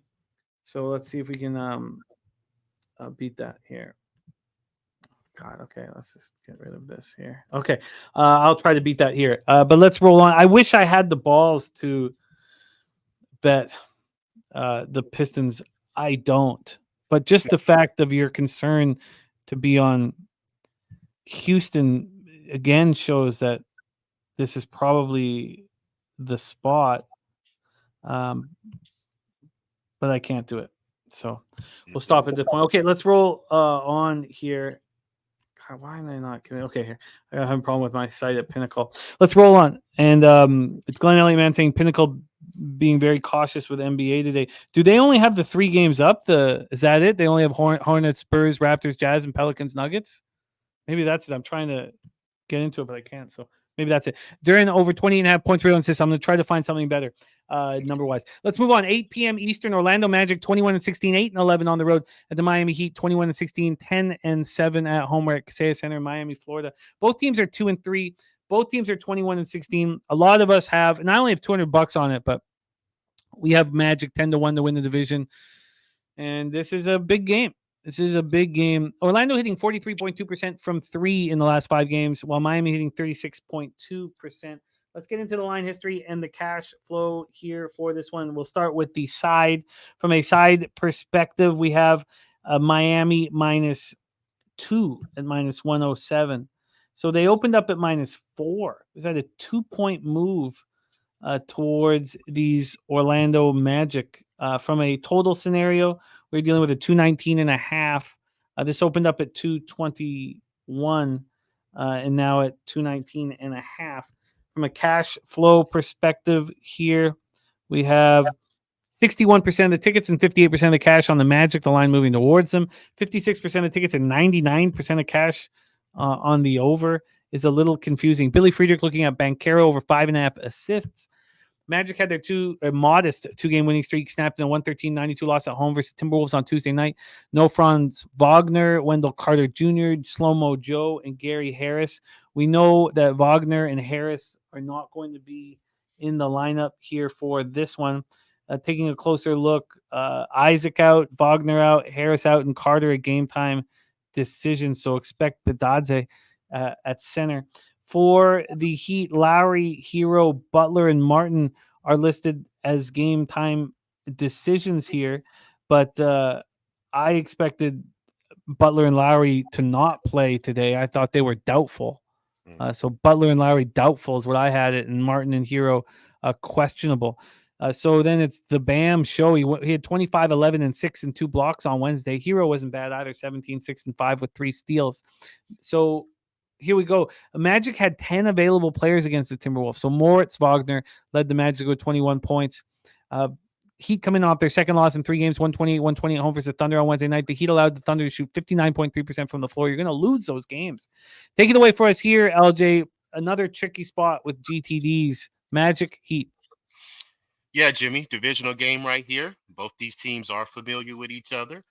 The Miami Heat, 3-0 at home versus the division, 3-0 against the spread. Magic, 5-6 on the road versus the East. They are 1-0 on the road versus the division. Not a big sample size, but they have 1-1 on the road. But we're going to stick to the early part of this game, Jimmy. Miami is one of the best teams in the first quarter, especially in the Eastern Conference. 25-12 against the spread in the first quarter. 8-2 in their last 10. 8-2 against the spread in the first quarter at home, their last 10 games. Mind you, the Orlando Magic, 4-6 against the spread in the first quarter of the last 10 games. So they've been struggling early. So I'm going to jump on Miami early. I think it's -1.5, -110 first quarter. is what I got right now on my book. I believe they come out early, and I believe they do win the game just because I believe Miami's the better team for the lack of the magic, mixing some key players on their roster. Banchero has been balling, though, for the most part on that team. So if you want to look at some numbers with him, I guarantee, I suggest you look at that for as Banchero for as props on Orlando. But Miami, I believe they're the better team. They've been playing better as of late, but I'm going to take them first quarter, minus the half, minus 110, because 8-2 against the spread in the first quarter at home their last 10 games. Let's get you that here. Oh, and then we lose it immediately. God, this is annoying. Okay, sorry, let me go back here. Let's get you this first quarter. We can get you a Miami minus a half at minus 104 or money line at minus 116. What would you prefer? Let's do 104. Let's do the half. LJ is on the Heat first quarter minus a half at minus 104. And then here for the Jalen Duren PRA, it's locked, of course. Okay. Annoying. Okay, let's roll on. I'll check a couple other sites, see if I can get that down. But the Heat first quarter minus half, minus 104. As much as I agree with this market move, I'm pretty nervous here. Pretty nervous. Wow, Scotty Rock, dude, it's been a long time, man. I didn't realize that that was you, Smoking Tree. But Scotty Rock, great to see you back in action. Been a long time. So it's nice to have you back rolling with us, man. And I remember you crushing NBA. LJ, my man, let's roll on. Next up for us, 8 p.m. Eastern, Golden State Warriors 17-20, 6-9 on the road at the Chicago Bulls, 18-21, 13-9 at home. United Center in Chicago, Illinois. Golden State 2-3 over the past 5. A lot of concern. Coming off their second straight loss. It was an atrocity. 141-105 setback at home versus the Pelicans on Wednesday night. Bulls come in off their third straight win, 124-119 in overtime at home versus the Rockets on Wednesday night. Their last 2 games have both gone to overtime. And we have both teams playing at a pretty slow pace. Chicago playing at a pace 96.86 possessions, game 26th in the NBA. Warriors 98.20. Let's get into the line history here for this one. From a do I have it full game? No, sorry, I'm on first half. So let me get over to full game. From a full game perspective here, we have the Warriors as 3-point dogs. They opened up as 3.5-point dogs. It dropped down. It went up to 4. I didn't realize that. I never noticed that. But now it's at 3. So we have a half-point move towards the Warriors. It's not a real half-point move because that +3 is at +101.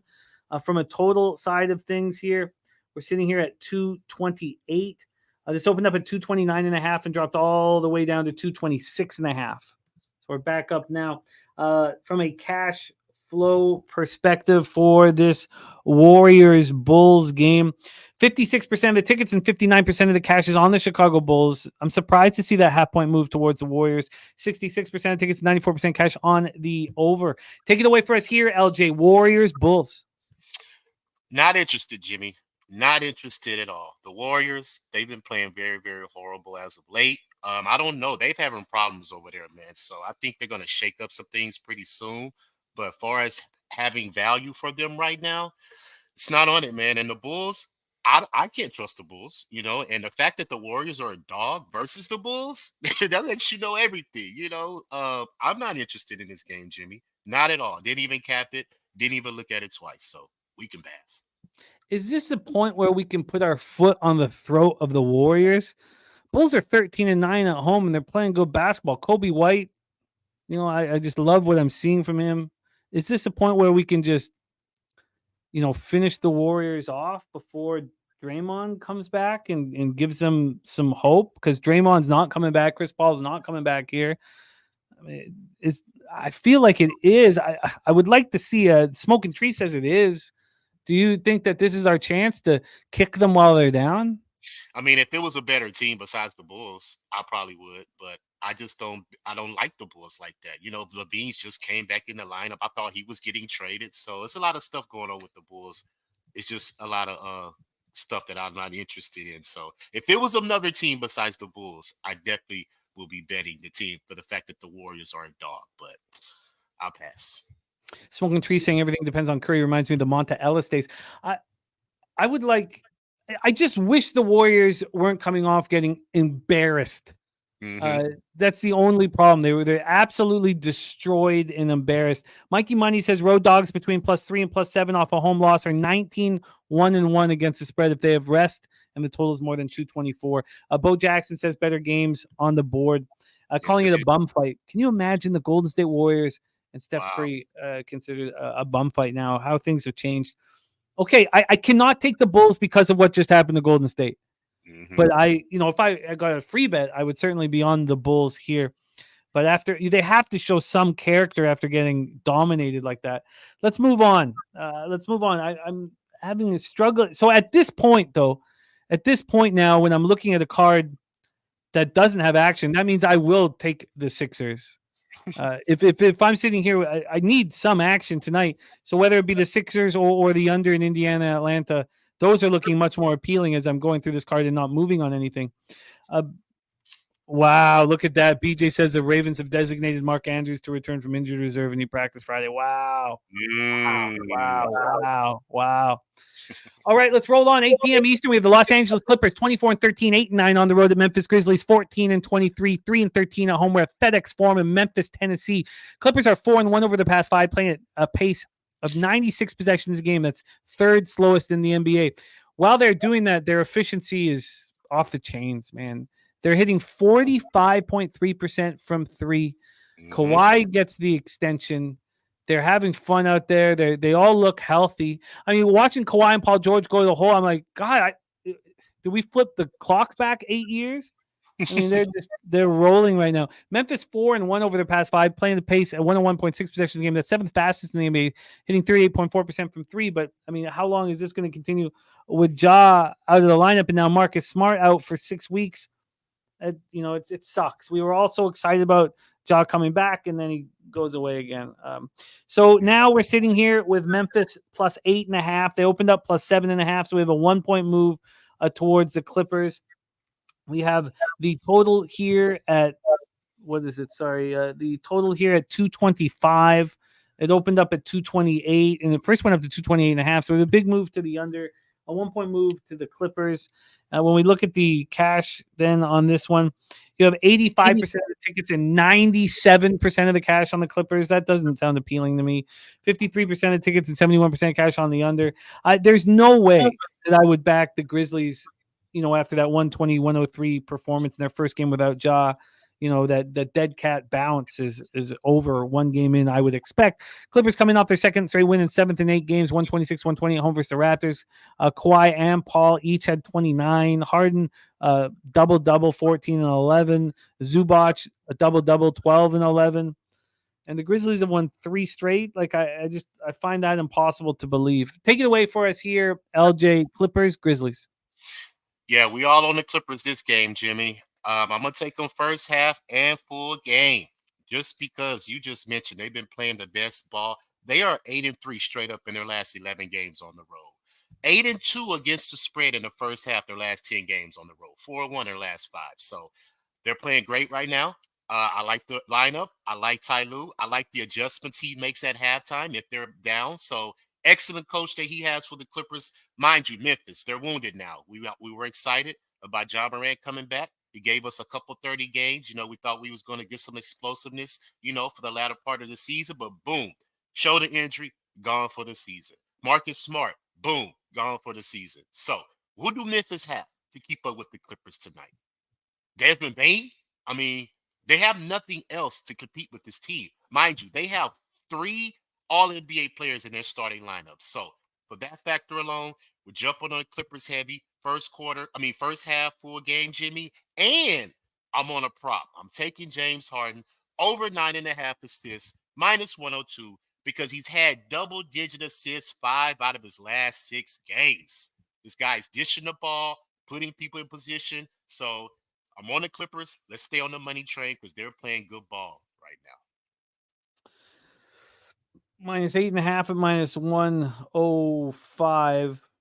Let's see what we can get you on the assist. We have a nice number here. Over 9.5 assists at plus 108. Let's do it. Pinnacle. Over 9.5 assists at plus 108 for Harden. All right. Let's roll on. You got me first half and full game for the Clippers? Yes, -4.5 at -110, -8.5, -105. All right. I did look to see what it would cost you to get the 8. It's -117. Nah. We'll stick to the first. Clippers first half -4.5, full game -8.5, and Harden over 9.5 assists at +108. Let's move on. 8 p.m. Eastern. By the way, also Mikey M saying Grizzlies are 0-12 against the spread at home if they have a home game next. They've been horrific at home. At home here. Zubac over 11.5 points for Glenn Elliott Mann. George over 23.5 points for Lucas Ryan. And Mikey Money saying a big move on the Kings just happened, by the way. So now 76ers are dogs across the board. So maybe I should hit the brakes and study that a little more after the show. But where's the action? I got to find the action for me. Let's find it here. 8 p.m. Eastern. Charlotte Hornets 8-27, 4-14 on the road. San Antonio Spurs 6-30, 2-15 at home. Frost Bank Center in San Antonio, Texas. Won't be long till we're all there, man. Pubapalooza 3. God, I'm so excited. So excited to be in San Antonio, everyone. Hornets are 1-4 over their past 5, 95.51 possessions a game. That's second slowest in the NBA, 37.4% from 3. And Kong's clip saying LaMelo back tonight. Spurs 1-4, 100.60 possessions game. That's 12 passes, 32.8%. And no, Mike Money says flip-flopping. Immediate Sixers buyback. Okay, interesting. Well, Mikey M starring in our show Last Call at 6 p.m. so you can get all the last-minute information with market moves here. So let's Hammond and Alec Dirk saying don't be scared of the Sixers. I thought after passing on a few games that would be on my card, and it looks like it's coming back to it. But let's focus on this Charlotte Spurs spot here. We have a game time decision, but we've heard from Kong that he will be in the lineup.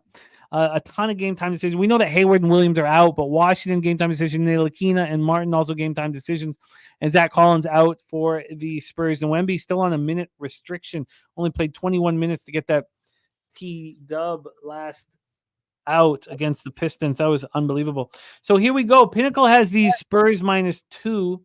They opened up -1.5 now, and they got it to -2.5. They got it to -3. I didn't realize that. 12:35 p.m. They were -3. So they're 1 point of buyback. Maybe that's with the ball news. I'm sure he's not going to get too much run here in his first game back. From a total scenario, we're dealing with a 236. This opened up at 242. We've dropped 6 points. Just a huge move to the under in this one. 65% of the tickets, 78% of the cash on the Spurs, 81% of tickets on the under, and no information on the cash flow. Take it away here. Hornets, Spurs at Frost Bank, LJ. Yeah, another game I'm not interested in. Both of these teams are at the bottom of the league. And the fact that LaMelo is coming back, you automatically fade the star player. So the Hornets may be live right now. And I've been waiting for LaMelo to come back into this lineup because LaMelo's a cash cow.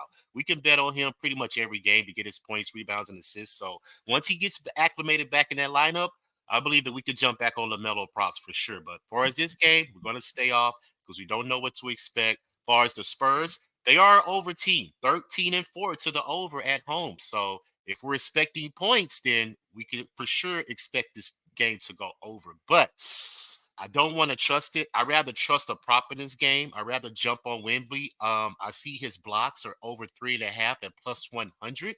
So I'm just going to jump on that simply because he did not have a block in his last game after having like 4 blocks in the last 4 or 5 games before that. So the fact that he didn't have a block lets me know he's going to be looking for a defensive effort tonight.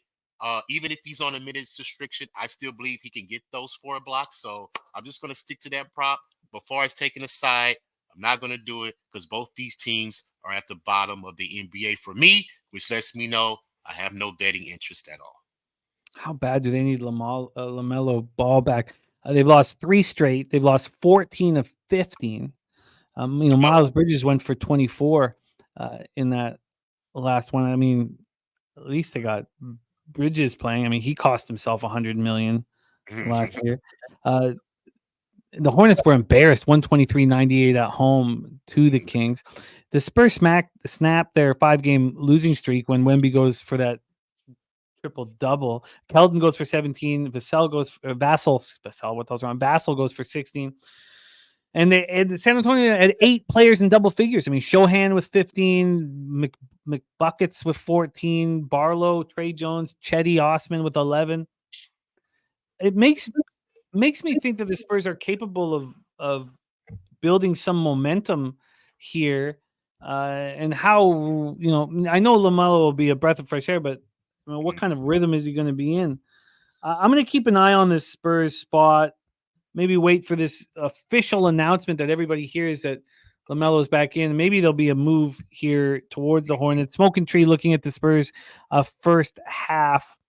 Alec Dirks, so I'll review all of our college basketball action. We kept every one of those 17 games. All right, so Wemby over 3.5 blocks for LJ. Really quickly, let me just see if I can beat that here at Penny. So Wemby blocks, move over to player props, and we got what would Wemby be offered at here? And then we can Wemby, and they're not offering blocks. Of course they're not. A sharp book like this don't want to get taken to the cleaners. Okay, let's move on. 9:30 p.m. Eastern, Toronto Raptors 15-23, 6-14 on the road at the Utah Jazz, 19-20 now, 12-5 at home all of a sudden in Delta Center in Salt Lake City. Toronto finishing off their 6-game road trip. This is a long road trip, man. Now they're finishing it off. Those 2 games against Los Angeles took a lot of energy out of the squad.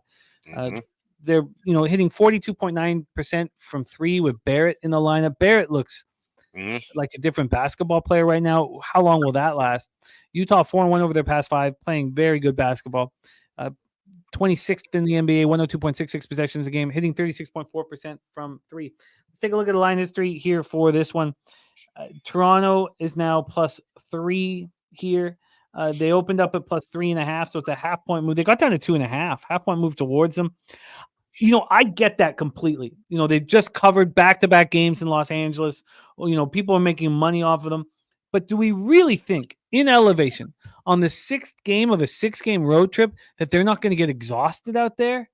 I find that hard to believe. If you're only looking at what they've done on this road trip, you're like, oh, this is a bet-on team.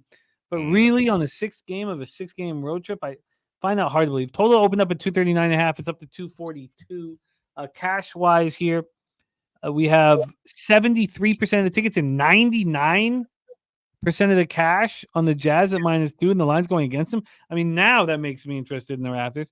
90% of tickets and 99% of cash on the over. I mean, these numbers don't make sense. Johnny K looking at the Raptors money line. Bo Jackson looking at Emmanuel quickly or 1.5 threes. It's not available for him up at Caesars right now. Very strange here. Now, all that money on the over and the line's moving to the over. All this money on the Jazz, the line's not moving towards the Jazz.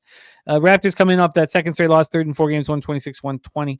Quickly went for 25. Barrett went for 24. And there was no Pascal Siakam with back spasms, and we haven't had Pirtle in because of the sprained left ankle.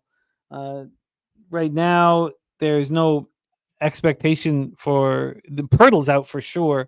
Siakam's a game time decision. Do we think he's going to play this final game on the road? I guess I'd be surprised to see him out on the lineup. And now we're seeing this Utah Jazz team healthy. Come off their 3rd straight win, 124-111 at home versus the Nuggets on Wednesday night. Clarkson rolling 20.7 points per game over his last 6. He's hitting 48.9% from the field on that. Over that stretch, he was 12-19 against Denver.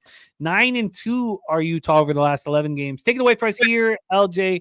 Raptors, Jazz, Smoking Tree looking at that first half over as well as the first half Jazz. Take it away for us here, Raptors, Jazz. Yeah, Jimmy, I want to bet the Jazz really, really bad, considering how impressive they are at home. 8-2 against the spread the last 10 games at home, 13-4 against the spread at home overall. I want to take them. But I haven't bet Utah at all this year, and I don't want to jump into the front of a train that is it'll probably crash for me. So I'm going to stay off, but I have a heavy lean towards Utah. But Toronto has been playing well, like you said, since Barrett has gotten been traded to that team. And they've been playing well early. 7-3 against the spread in the first half, their last 10 games. 4-1 against the spread in the first half on the road, their last 5.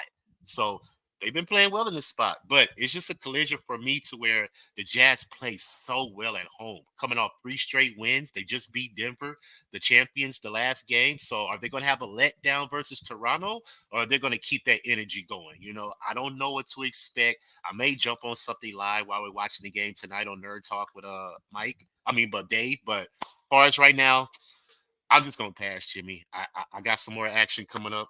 Couple games left, but as far as this, I'm just gonna pass. The market is telling me to bet the Raptors. My head is telling me not to bet them on the 6th game of a 6-game road trip in elevation. So, God, I was hoping that I was going to have more action than this. Maybe we'll have it here. Our guy BJ gave us the best bet on the Nuggets at home after losing to the Jazz. The issue is a lot of people think the Nuggets. Say what? Did you miss a game? The Portland and Minnesota?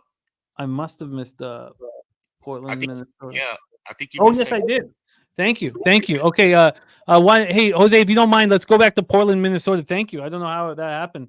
I do know how that happened. I was the ass clown on the Portland Trailblazers yesterday. First quarter plus 4.5. What a debacle. That was just horrific. 8 p.m. Eastern, Portland Trailblazers 10-26. Thank you for mentioning this. 5-15 on the road. Minnesota Timberwolves 26-11, 14-2 at home. We're at the Target Center in Minneapolis, Minnesota. Portland 1-4 over the past 5. Playing the pace of 101.29 possessions a game. That's 9th fastest in the NBA, 32.1% from 3. Minnesota 2-3, playing the pace 96.39 possessions a game. That's 4th slowest in the NBA, hitting 37.3% from 3. They finished their road trip 2-2 after losing 127-120 in overtime at Boston on Wednesday. Portland on the second half of the back-to-back after that debacle 139-77 loss last night. Portland sitting here at plus 16. Wow. Usually, I would expect the team to show some heart here after getting destroyed. I don't know if this is that group. I was just so astonished at how horrific they played last night. I don't know what to do with them. Rudy Gobert is a game-time decision, by the way, but Brogdon game-time decision. We saw what this team looks like without Brogdon last night. It's horrific. 8 in the game-time decision. Shaedon Sharpe and Simons were so disappointing last night. But after getting embarrassed like that, how could Minnesota get up for this game against Portland? So we've seen this move towards Minnesota, 1.5 to 16. We've also been seeing big favorites covering. This total is at 221 minus 104 to the over. Open at 221.5. So we have a very slight move towards the under. And then when we get to the cash flow here, Rod Zawacki giving us looks on the Pelicans. I'm looking forward to that. Glenn Elliott Man says the Wolves by 40. Jarek White, Portland plus 15.5. Wow. And Andrew's saying this 15.5 is probably short. So let's take a look at the cash flow, and then we'll get into that final game. My apologies for missing this one.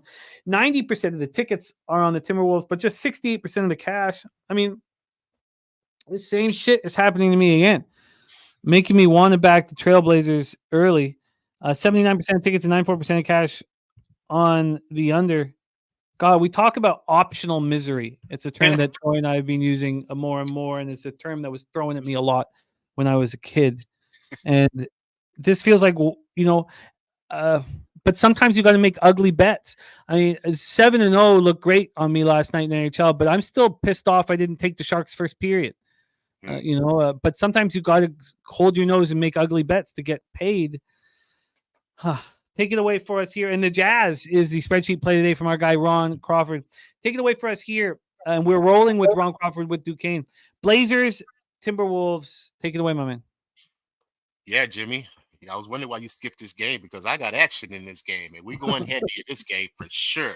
We're catching Portland on a vulnerable situation, on a back-to-back versus a team that just lost. So they're coming home on a Friday night in front of their fans. So y'all know how I feel about that. So let's go triple threat, ladies and gentlemen. Trill OG play of the day. Minnesota first quarter -5.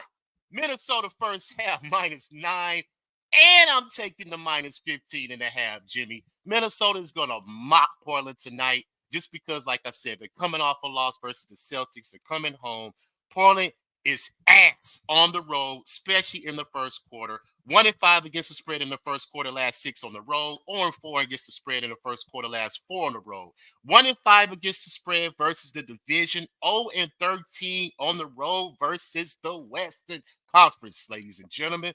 Portland is ass. We already know it. So let's just take advantage of them tonight as they're going into Minnesota with a trifecta spot. Minnesota coming off a loss. They have a look ahead to the Clippers too. I think at least on Sunday, I believe. When is that? Clippers. Yeah, they play the Clippers Sunday. So Clippers coming into town Sunday for Minnesota, but they're going to take care of business tonight versus Portland. Trifecta spot, Jimmy. Lock it in for me.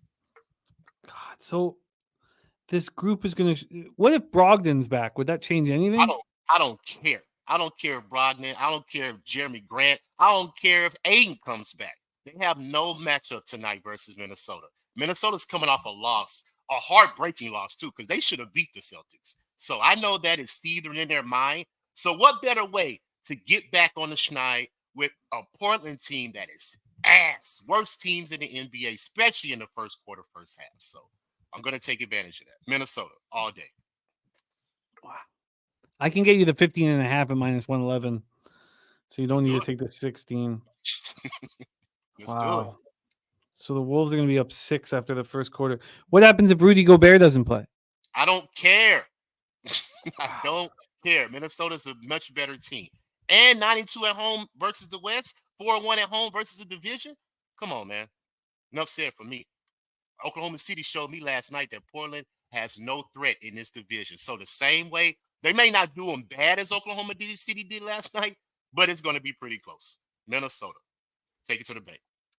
God, I don't know. I have this fucking sickness where I just, the ugliest pig on the page I want to take home and milk. Don't do it. That was a bad analogy. But this fucking pig right here in the Trailblazers, I just, God, how do you not show heart after losing by, what they lose by 62? Ugh. Can you milk a pig? Says Billy. I don't know. You can put lipstick on a pig. I don't know if you can milk it. What the God damn it? Okay, well, I mean, so I've told you guys before this. There was a guy when I was down in Costa Rica. Any basketball team that lost by 30 points or more, he would blind bet the following day, and his ROI was so good with it. And so he would get so excited anytime a team would lose by a lot because he knew he had action. Not this team. Not Portland. And not plus because if you do it, you know what I'm going to tell you. All right. I'll just let it go. Minnesota team total over? Al says we can't get into that day again. If my cat had a penis, it'd be a pig. Okay, that's beautifully put, Al. Beautifully put. But the chat will just go wild if we start hammering those analogies. All right. Ice Viking says Jimmy prefers pig milk in his coffee. That's all right. Okay, let's move on. Let's move on here. But a triple up for our guy LJ. We have BJ, and we've been watching him cash these best bets nonstop. I have friends from my youth who say, "What's BJ's max bet?" They messaged me with that. Pelicans 23-15, 11-7 on the road. Nuggets 26-13, 15-4 at home. Now BJ moved on the Nuggets -6.5. The line's moved in his favor because this is an angry group. Pelicans are playing very good basketball, but this is an angry group. Nuggets did not show heart in that last spot. They're sitting -8. There's 8.5s everywhere else. It's -8. Not only that, but it's gone from 8.5 to 8. So there's been a half-point move to the Pelicanos. From a total side of things here, we're dealing with a 229. This opened up at 228 and it's gone up to 229. BJ says Nuggets mad as fuck. Says Malone was pissed. Smoking Tree believing the same thing. Nuggets first half -4.5. All right. So here we go. Let's take a look at the cash flow for this spot, the final spot on the board, final spot of our show. Today, we have 40% of the tickets and 60% of the cash on the Nuggets. 65% of the tickets, 62% cash on the over. Ron Crawford says the Pelicans are so good as road dogs. Pelicans are hitting 46.2% from three over the last 5 games with the slowest pace in the NBA. We talk about the efficiency that the Clippers have been showing. The Pelicans have been showing even more offensive efficiency here. Pelicans coming off their second straight win, 6 and 7 games, 141-105 at Golden State on Wednesday. Denver comes in off their second loss in 3 games, 124-111 at Utah on Wednesday. And the Jokic, 27 points on Wednesday. He's hitting 82.7% from the field in his last 7 games. I mean, are there any numbers that we hear about Jokic now that will surprise you? I mean, the guy is an absolute monster. 62 of 75 from the field over his last 7 games. Rod Zawacki, Pelicans first quarter money line is a 10-star play. Chosen One says the Pels have the Mavericks tomorrow. Billy Frieder says the Pelicans are 28-9-1 against spread in the first half, 13-5 on the first half road line.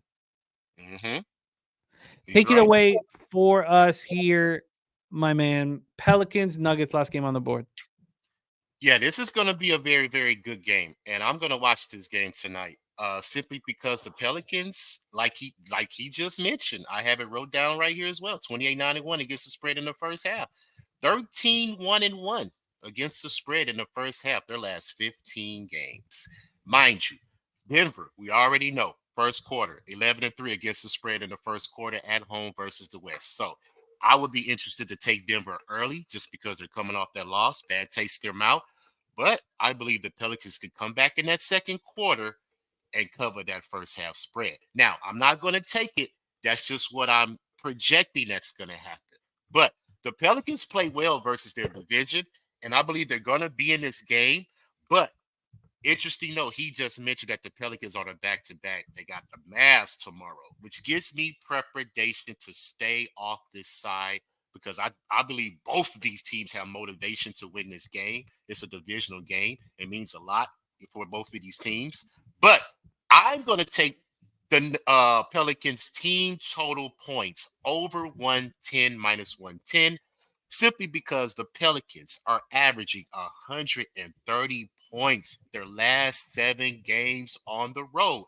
And this goes back to when they lost the in-season tournament game to the Lakers. Since that game, ladies and gentlemen, the Pelicans are 7-0 against the spread on the road. So they've been playing very well. Not going to take that. If it was a different team besides Denver, now if Denver would have came off a win last game, I would take the Pelicans. But the fact they lost that game, they're going to be thriving for a win at home in front of their home crowd on a Friday night. I don't want to step in front of it. But I am going to take the Pelicans team total over 110. That's going to be my play for this game. I have a Pinnacle, which is a sign that they don't want you to bet it. I have over 109.5 at minus 121. It's heavily juiced. Does that interest you? Not really, because I prefer the 110. Is it 110 flat? Yeah, it's minus 110 over 110. Okay, yeah, no, that makes more sense. It's not worth the 11 cents.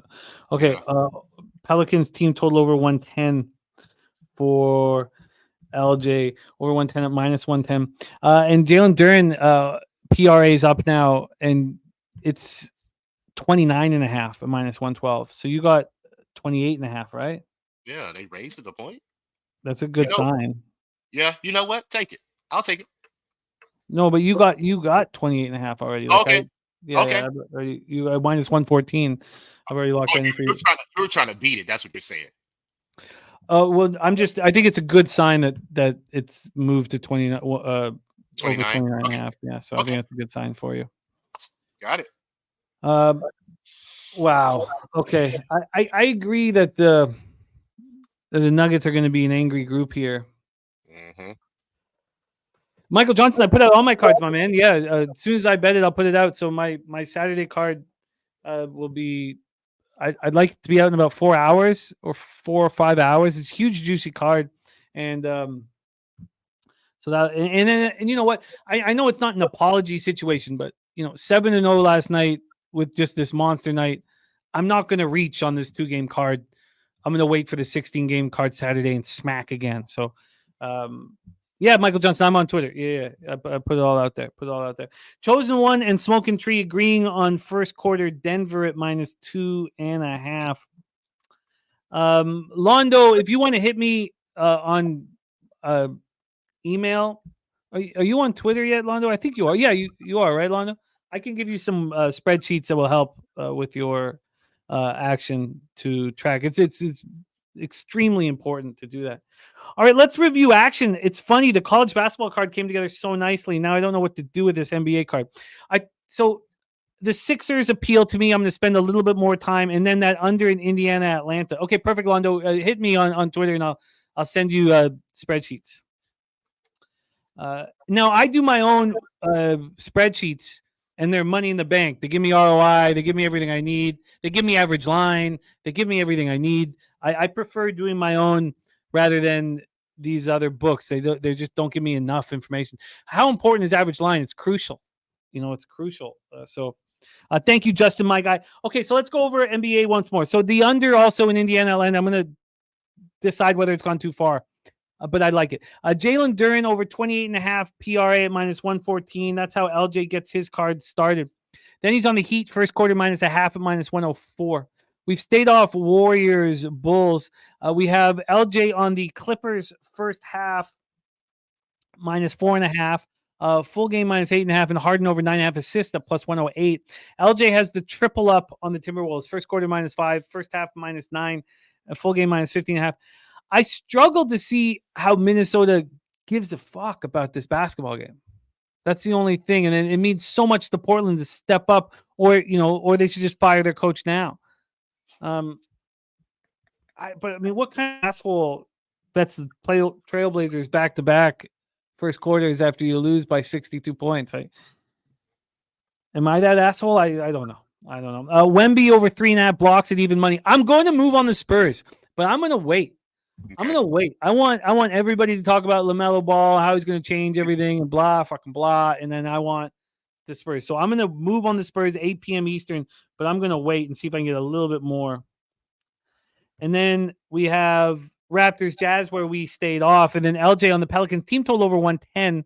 And BJ's also best bet is the Nuggets -6.5. Thank you, Jarek, my man. Let's have a giant weekend. LJ, and Rod's Wacky saying Minnesota is 0-8 against the spread as home favorites versus the Western Conference. Hey, it's all good. It's all good. It's Portland, Rod. It's Portland.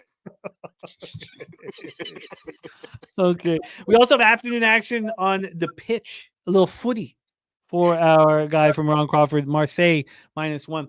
LJ, we love you, man. Can't wait to rock with you down in San Antonio for Palooza 3. Get after it and get that cash. I'll be in touch with you, my guy. But thank you for all the hard work and everything that you put into the show. Do you have any last words here for the Capper supporting the show? No, man. Just everybody, just keep supporting. Let's keep making this money. Looking forward to tomorrow. Got my Texans home playoff game tomorrow. I will be down there rooting my team on. Hopefully we can take care of business versus these Browns. CJ Stroud.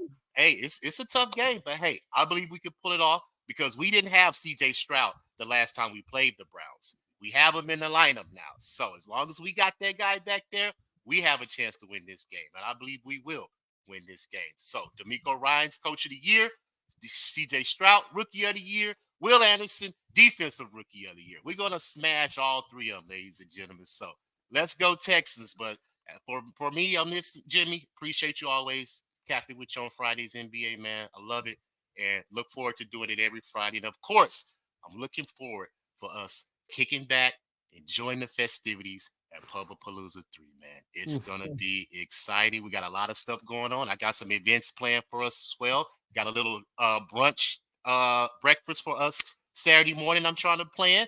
So, hey, let's get out there, guys. Let's have some fun and let's make some money. So, see you next Friday, Jimmy, and let's cash.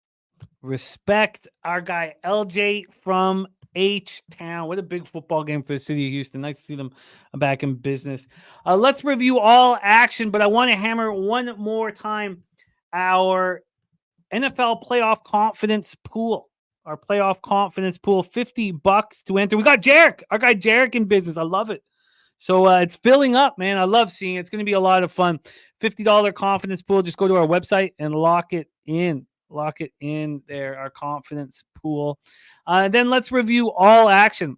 You guys, a lot of you run with me, for years. And when I come off a 7-0 night, I'm a little pensive. But this is a good card for me just to let go of in NHL. 2 games. I explained the reasons why I don't want to move on them. I'm going right to Saturday's 16-game card, and I'm really, really excited about what we're doing on the ice. So there's no NHL action for me. I'll go over Bobano's action in a second, but Viper MB, Westbrook over 8.5 points at -104. Westbrook over 3.5 assists at -111. Kuminga over 14.5 points at -106. He's on the Stars -1, and he's on Kennesaw State -7.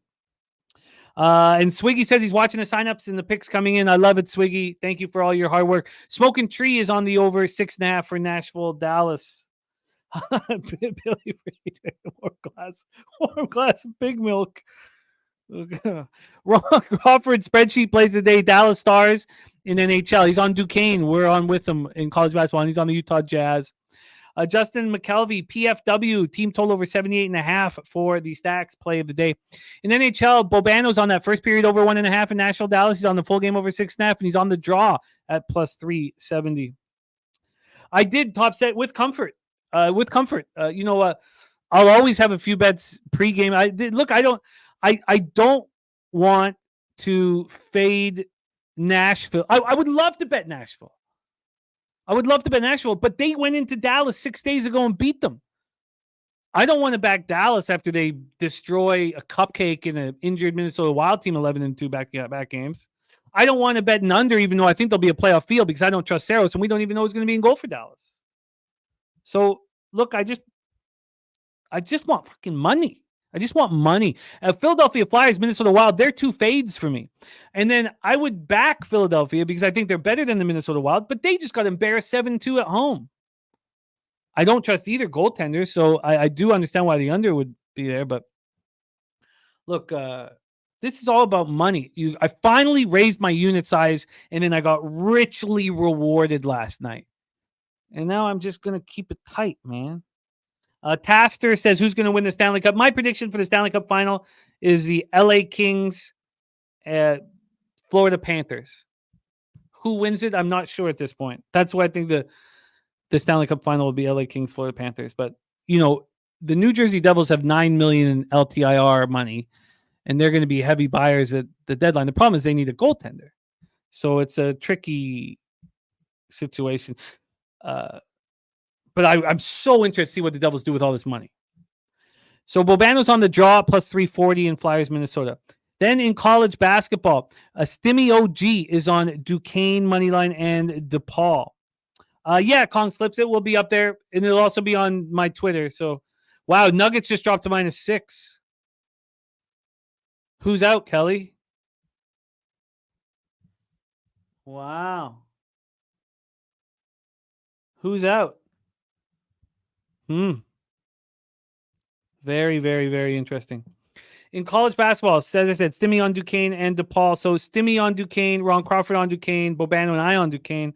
Bobano is on the over 157 in Cleveland State, Milwaukee. Taint play of the day is Cleveland State +3.5. Bobano's on Indiana -3.5 and -132. I'm joining him on Indiana. I'm going to do less vig in a higher number. Wow, Kelly, you think that was just cash? Rod's wacky seeing 5.5s. Jesus. Oh, Professor Chris says the questionable players are going to play now. Wow. Okay, so Zion and CJ and BI are in. Okay, they were GTDs. Wow. Wild. Bobano's on the over 145.5 in Rice, South Florida. I'm backing Rice. I'm on Duquesne. Bobano's on Duquesne. He's also on the over 137.5. He's on the over 142.5 in Manhattan, Jaspers, Ryder, Bronx. And that's Joe T's best bet on the board, the over 142.5. Quinny Marist, we stayed off. Bobano's on Niagara +2.5 in the over 145.5. Bobano's on Siena +10.5 in the over 140.5. Bobano's on the over 142.5 in Buffalo, Akron. Justin McKelvey, as I said, PFW, team total over 78.5.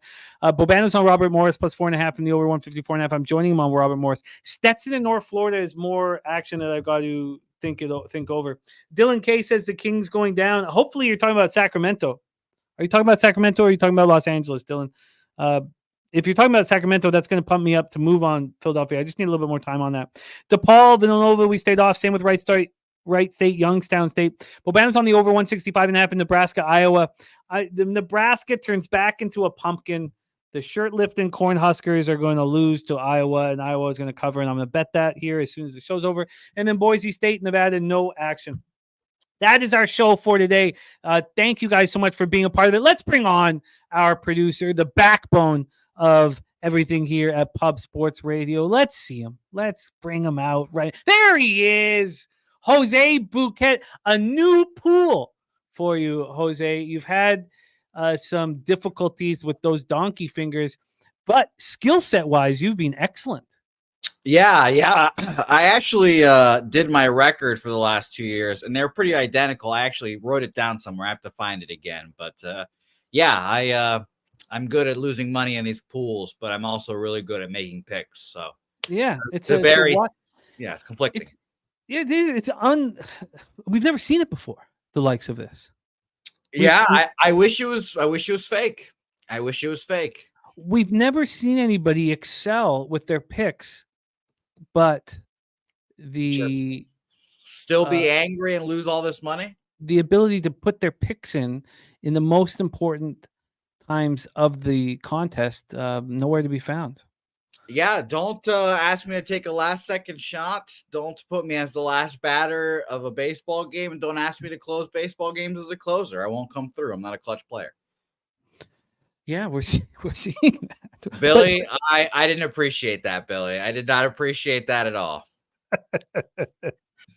Oh, man. Professor Chris says no value in the Sixers for him. Model Sixers 6-point fave with Embiid in. Model also estimates Embiid worth just under 7 points. That leads the line to the Kings -1-ish. I couldn't believe the Kings were favored. I thought the 76ers at home would be a good bet for people. But now it's the fact that it's Kings, like pick them and all that. I'd rather bet the Kings personally. But I know you're on close to betting the 76ers. So. I'm very close. I just need a little bit more time here. Rod Zawacki says Winnipeg Jets needs to sprinkle. Oh, shit. This has been a long show. I'm not even going to be able to get my action in, will I? Oh, no. I got to pick up Ella. Fuck. I'm not going to be able to get these bets in until I come home, so I'm not going to be able to get bets in for 30 minutes. Yeah. All right. Jose, I'm pumped up. I'm pumped up about this pool. I'm pumped up about the confidence pool. Sign up. $50 to get in. Sign up. And we are also just 2 months away from Pubapalooza round 1 of the NCAA tournament. We're all going to be there together. We're going to have two different we're going to have the bracket pool, and we're going to have a confidence pool for the tourney, which I'm really excited about. I'm pumped 94, 71, and 9. So I don't do math, so someone can tell me the percentage of that, but yeah, pretty good at 94, 71, and 9, and leaving $1,600 on the table. So yeah, no, I can. I think I need to record Pete laughing, so we're going to use it as like a sound bite. Pete is going to be on a cruise apparently this week. Oh, really? Yeah, he told me he's going to be on a boat. He didn't specify cruise, ship, boat, whatever. But he's like, yeah. Do you think the Wi-Fi is going to be strong enough? And I was like, no, Pete. You're going to be in the middle of the fucking ocean. No. But tentatively scheduled right now, the Peter Loshak show for probably the first 3 minutes, and then I will take over and host the show on my own because Pete is going to be out on a boat, and I doubt his Wi-Fi works. But I respect it, and thank you, Billy. 570 win percentage. I appreciate that. That is impressive. A 570 winning percentage. Very, very impressive. So Pete's going to be on a boat, man. Yeah, and allegedly going to come out and do the show. I told him not to worry about it, but he was insistent that he must do the show, and it must be cool to do a show on a boat. So I respect it. But shout out to Pete, and shout out to everyone signed up for the confidence pool. I got to run. I got to go get Ella from school. I'm late. This was a long one. 3, and I'm not even going to be able to get my action in for about 30, 40 minutes, which is no problem in NBA. It's a problem in college basketball. Leonard Porsche Jr., Nunya, Billy Friedrich, Ian Shaber, Joey Marinaccio, Swiggy, Rod Zawacki says Winnipeg Jets need a sprinkle. Winnipeg Jets win the West. It'll be interesting to see them as buyers at the deadline as well. I can't wait for the division battles. I mean, the Jets have to get through the Avs and the Stars. I mean, is that not magic? I mean, it's just going to be magic. Professor Chris, Bo Jackson, Coin, Ian Shaber, Dylan K. Thank you guys so much. Kongs, Clips, Scotty Rock, Smoking Tree back in business with us. Kelly McInnes, thank you guys. Rodney M. All of you guys. Leonard Porsche Jr., Johnny K, Tori Coker, the Tafster in the house. Tafster, thank you for rolling with us. All of you guys, thank you so much for your support. Top Set. All of you. Ronnie Crawford, who was on Houston plus 2.5. Interesting. That's going to be a huge game. Thank you for everything. Now let's go out there and get that cash. We're coming off a monster day yesterday. We need another one. Shout out to Humble Money family and everybody in New Orleans. Shout out to all you guys. Thank you for your support. Get that money. Jose, my friend, it's great to see you. I miss capping with you. It's going to be great to get baseball back so we can have you on camera more. Can you please bless our action and let's us into the future? Yep. It's appreciative of always to everyone watching. Thank you guys for teaching me who Kid and Play is. I know the reference now. I can catch all those references. So thank you guys as always. And let's go make some money and let's go pick up Ella. Fletching, Halo's bookmaker.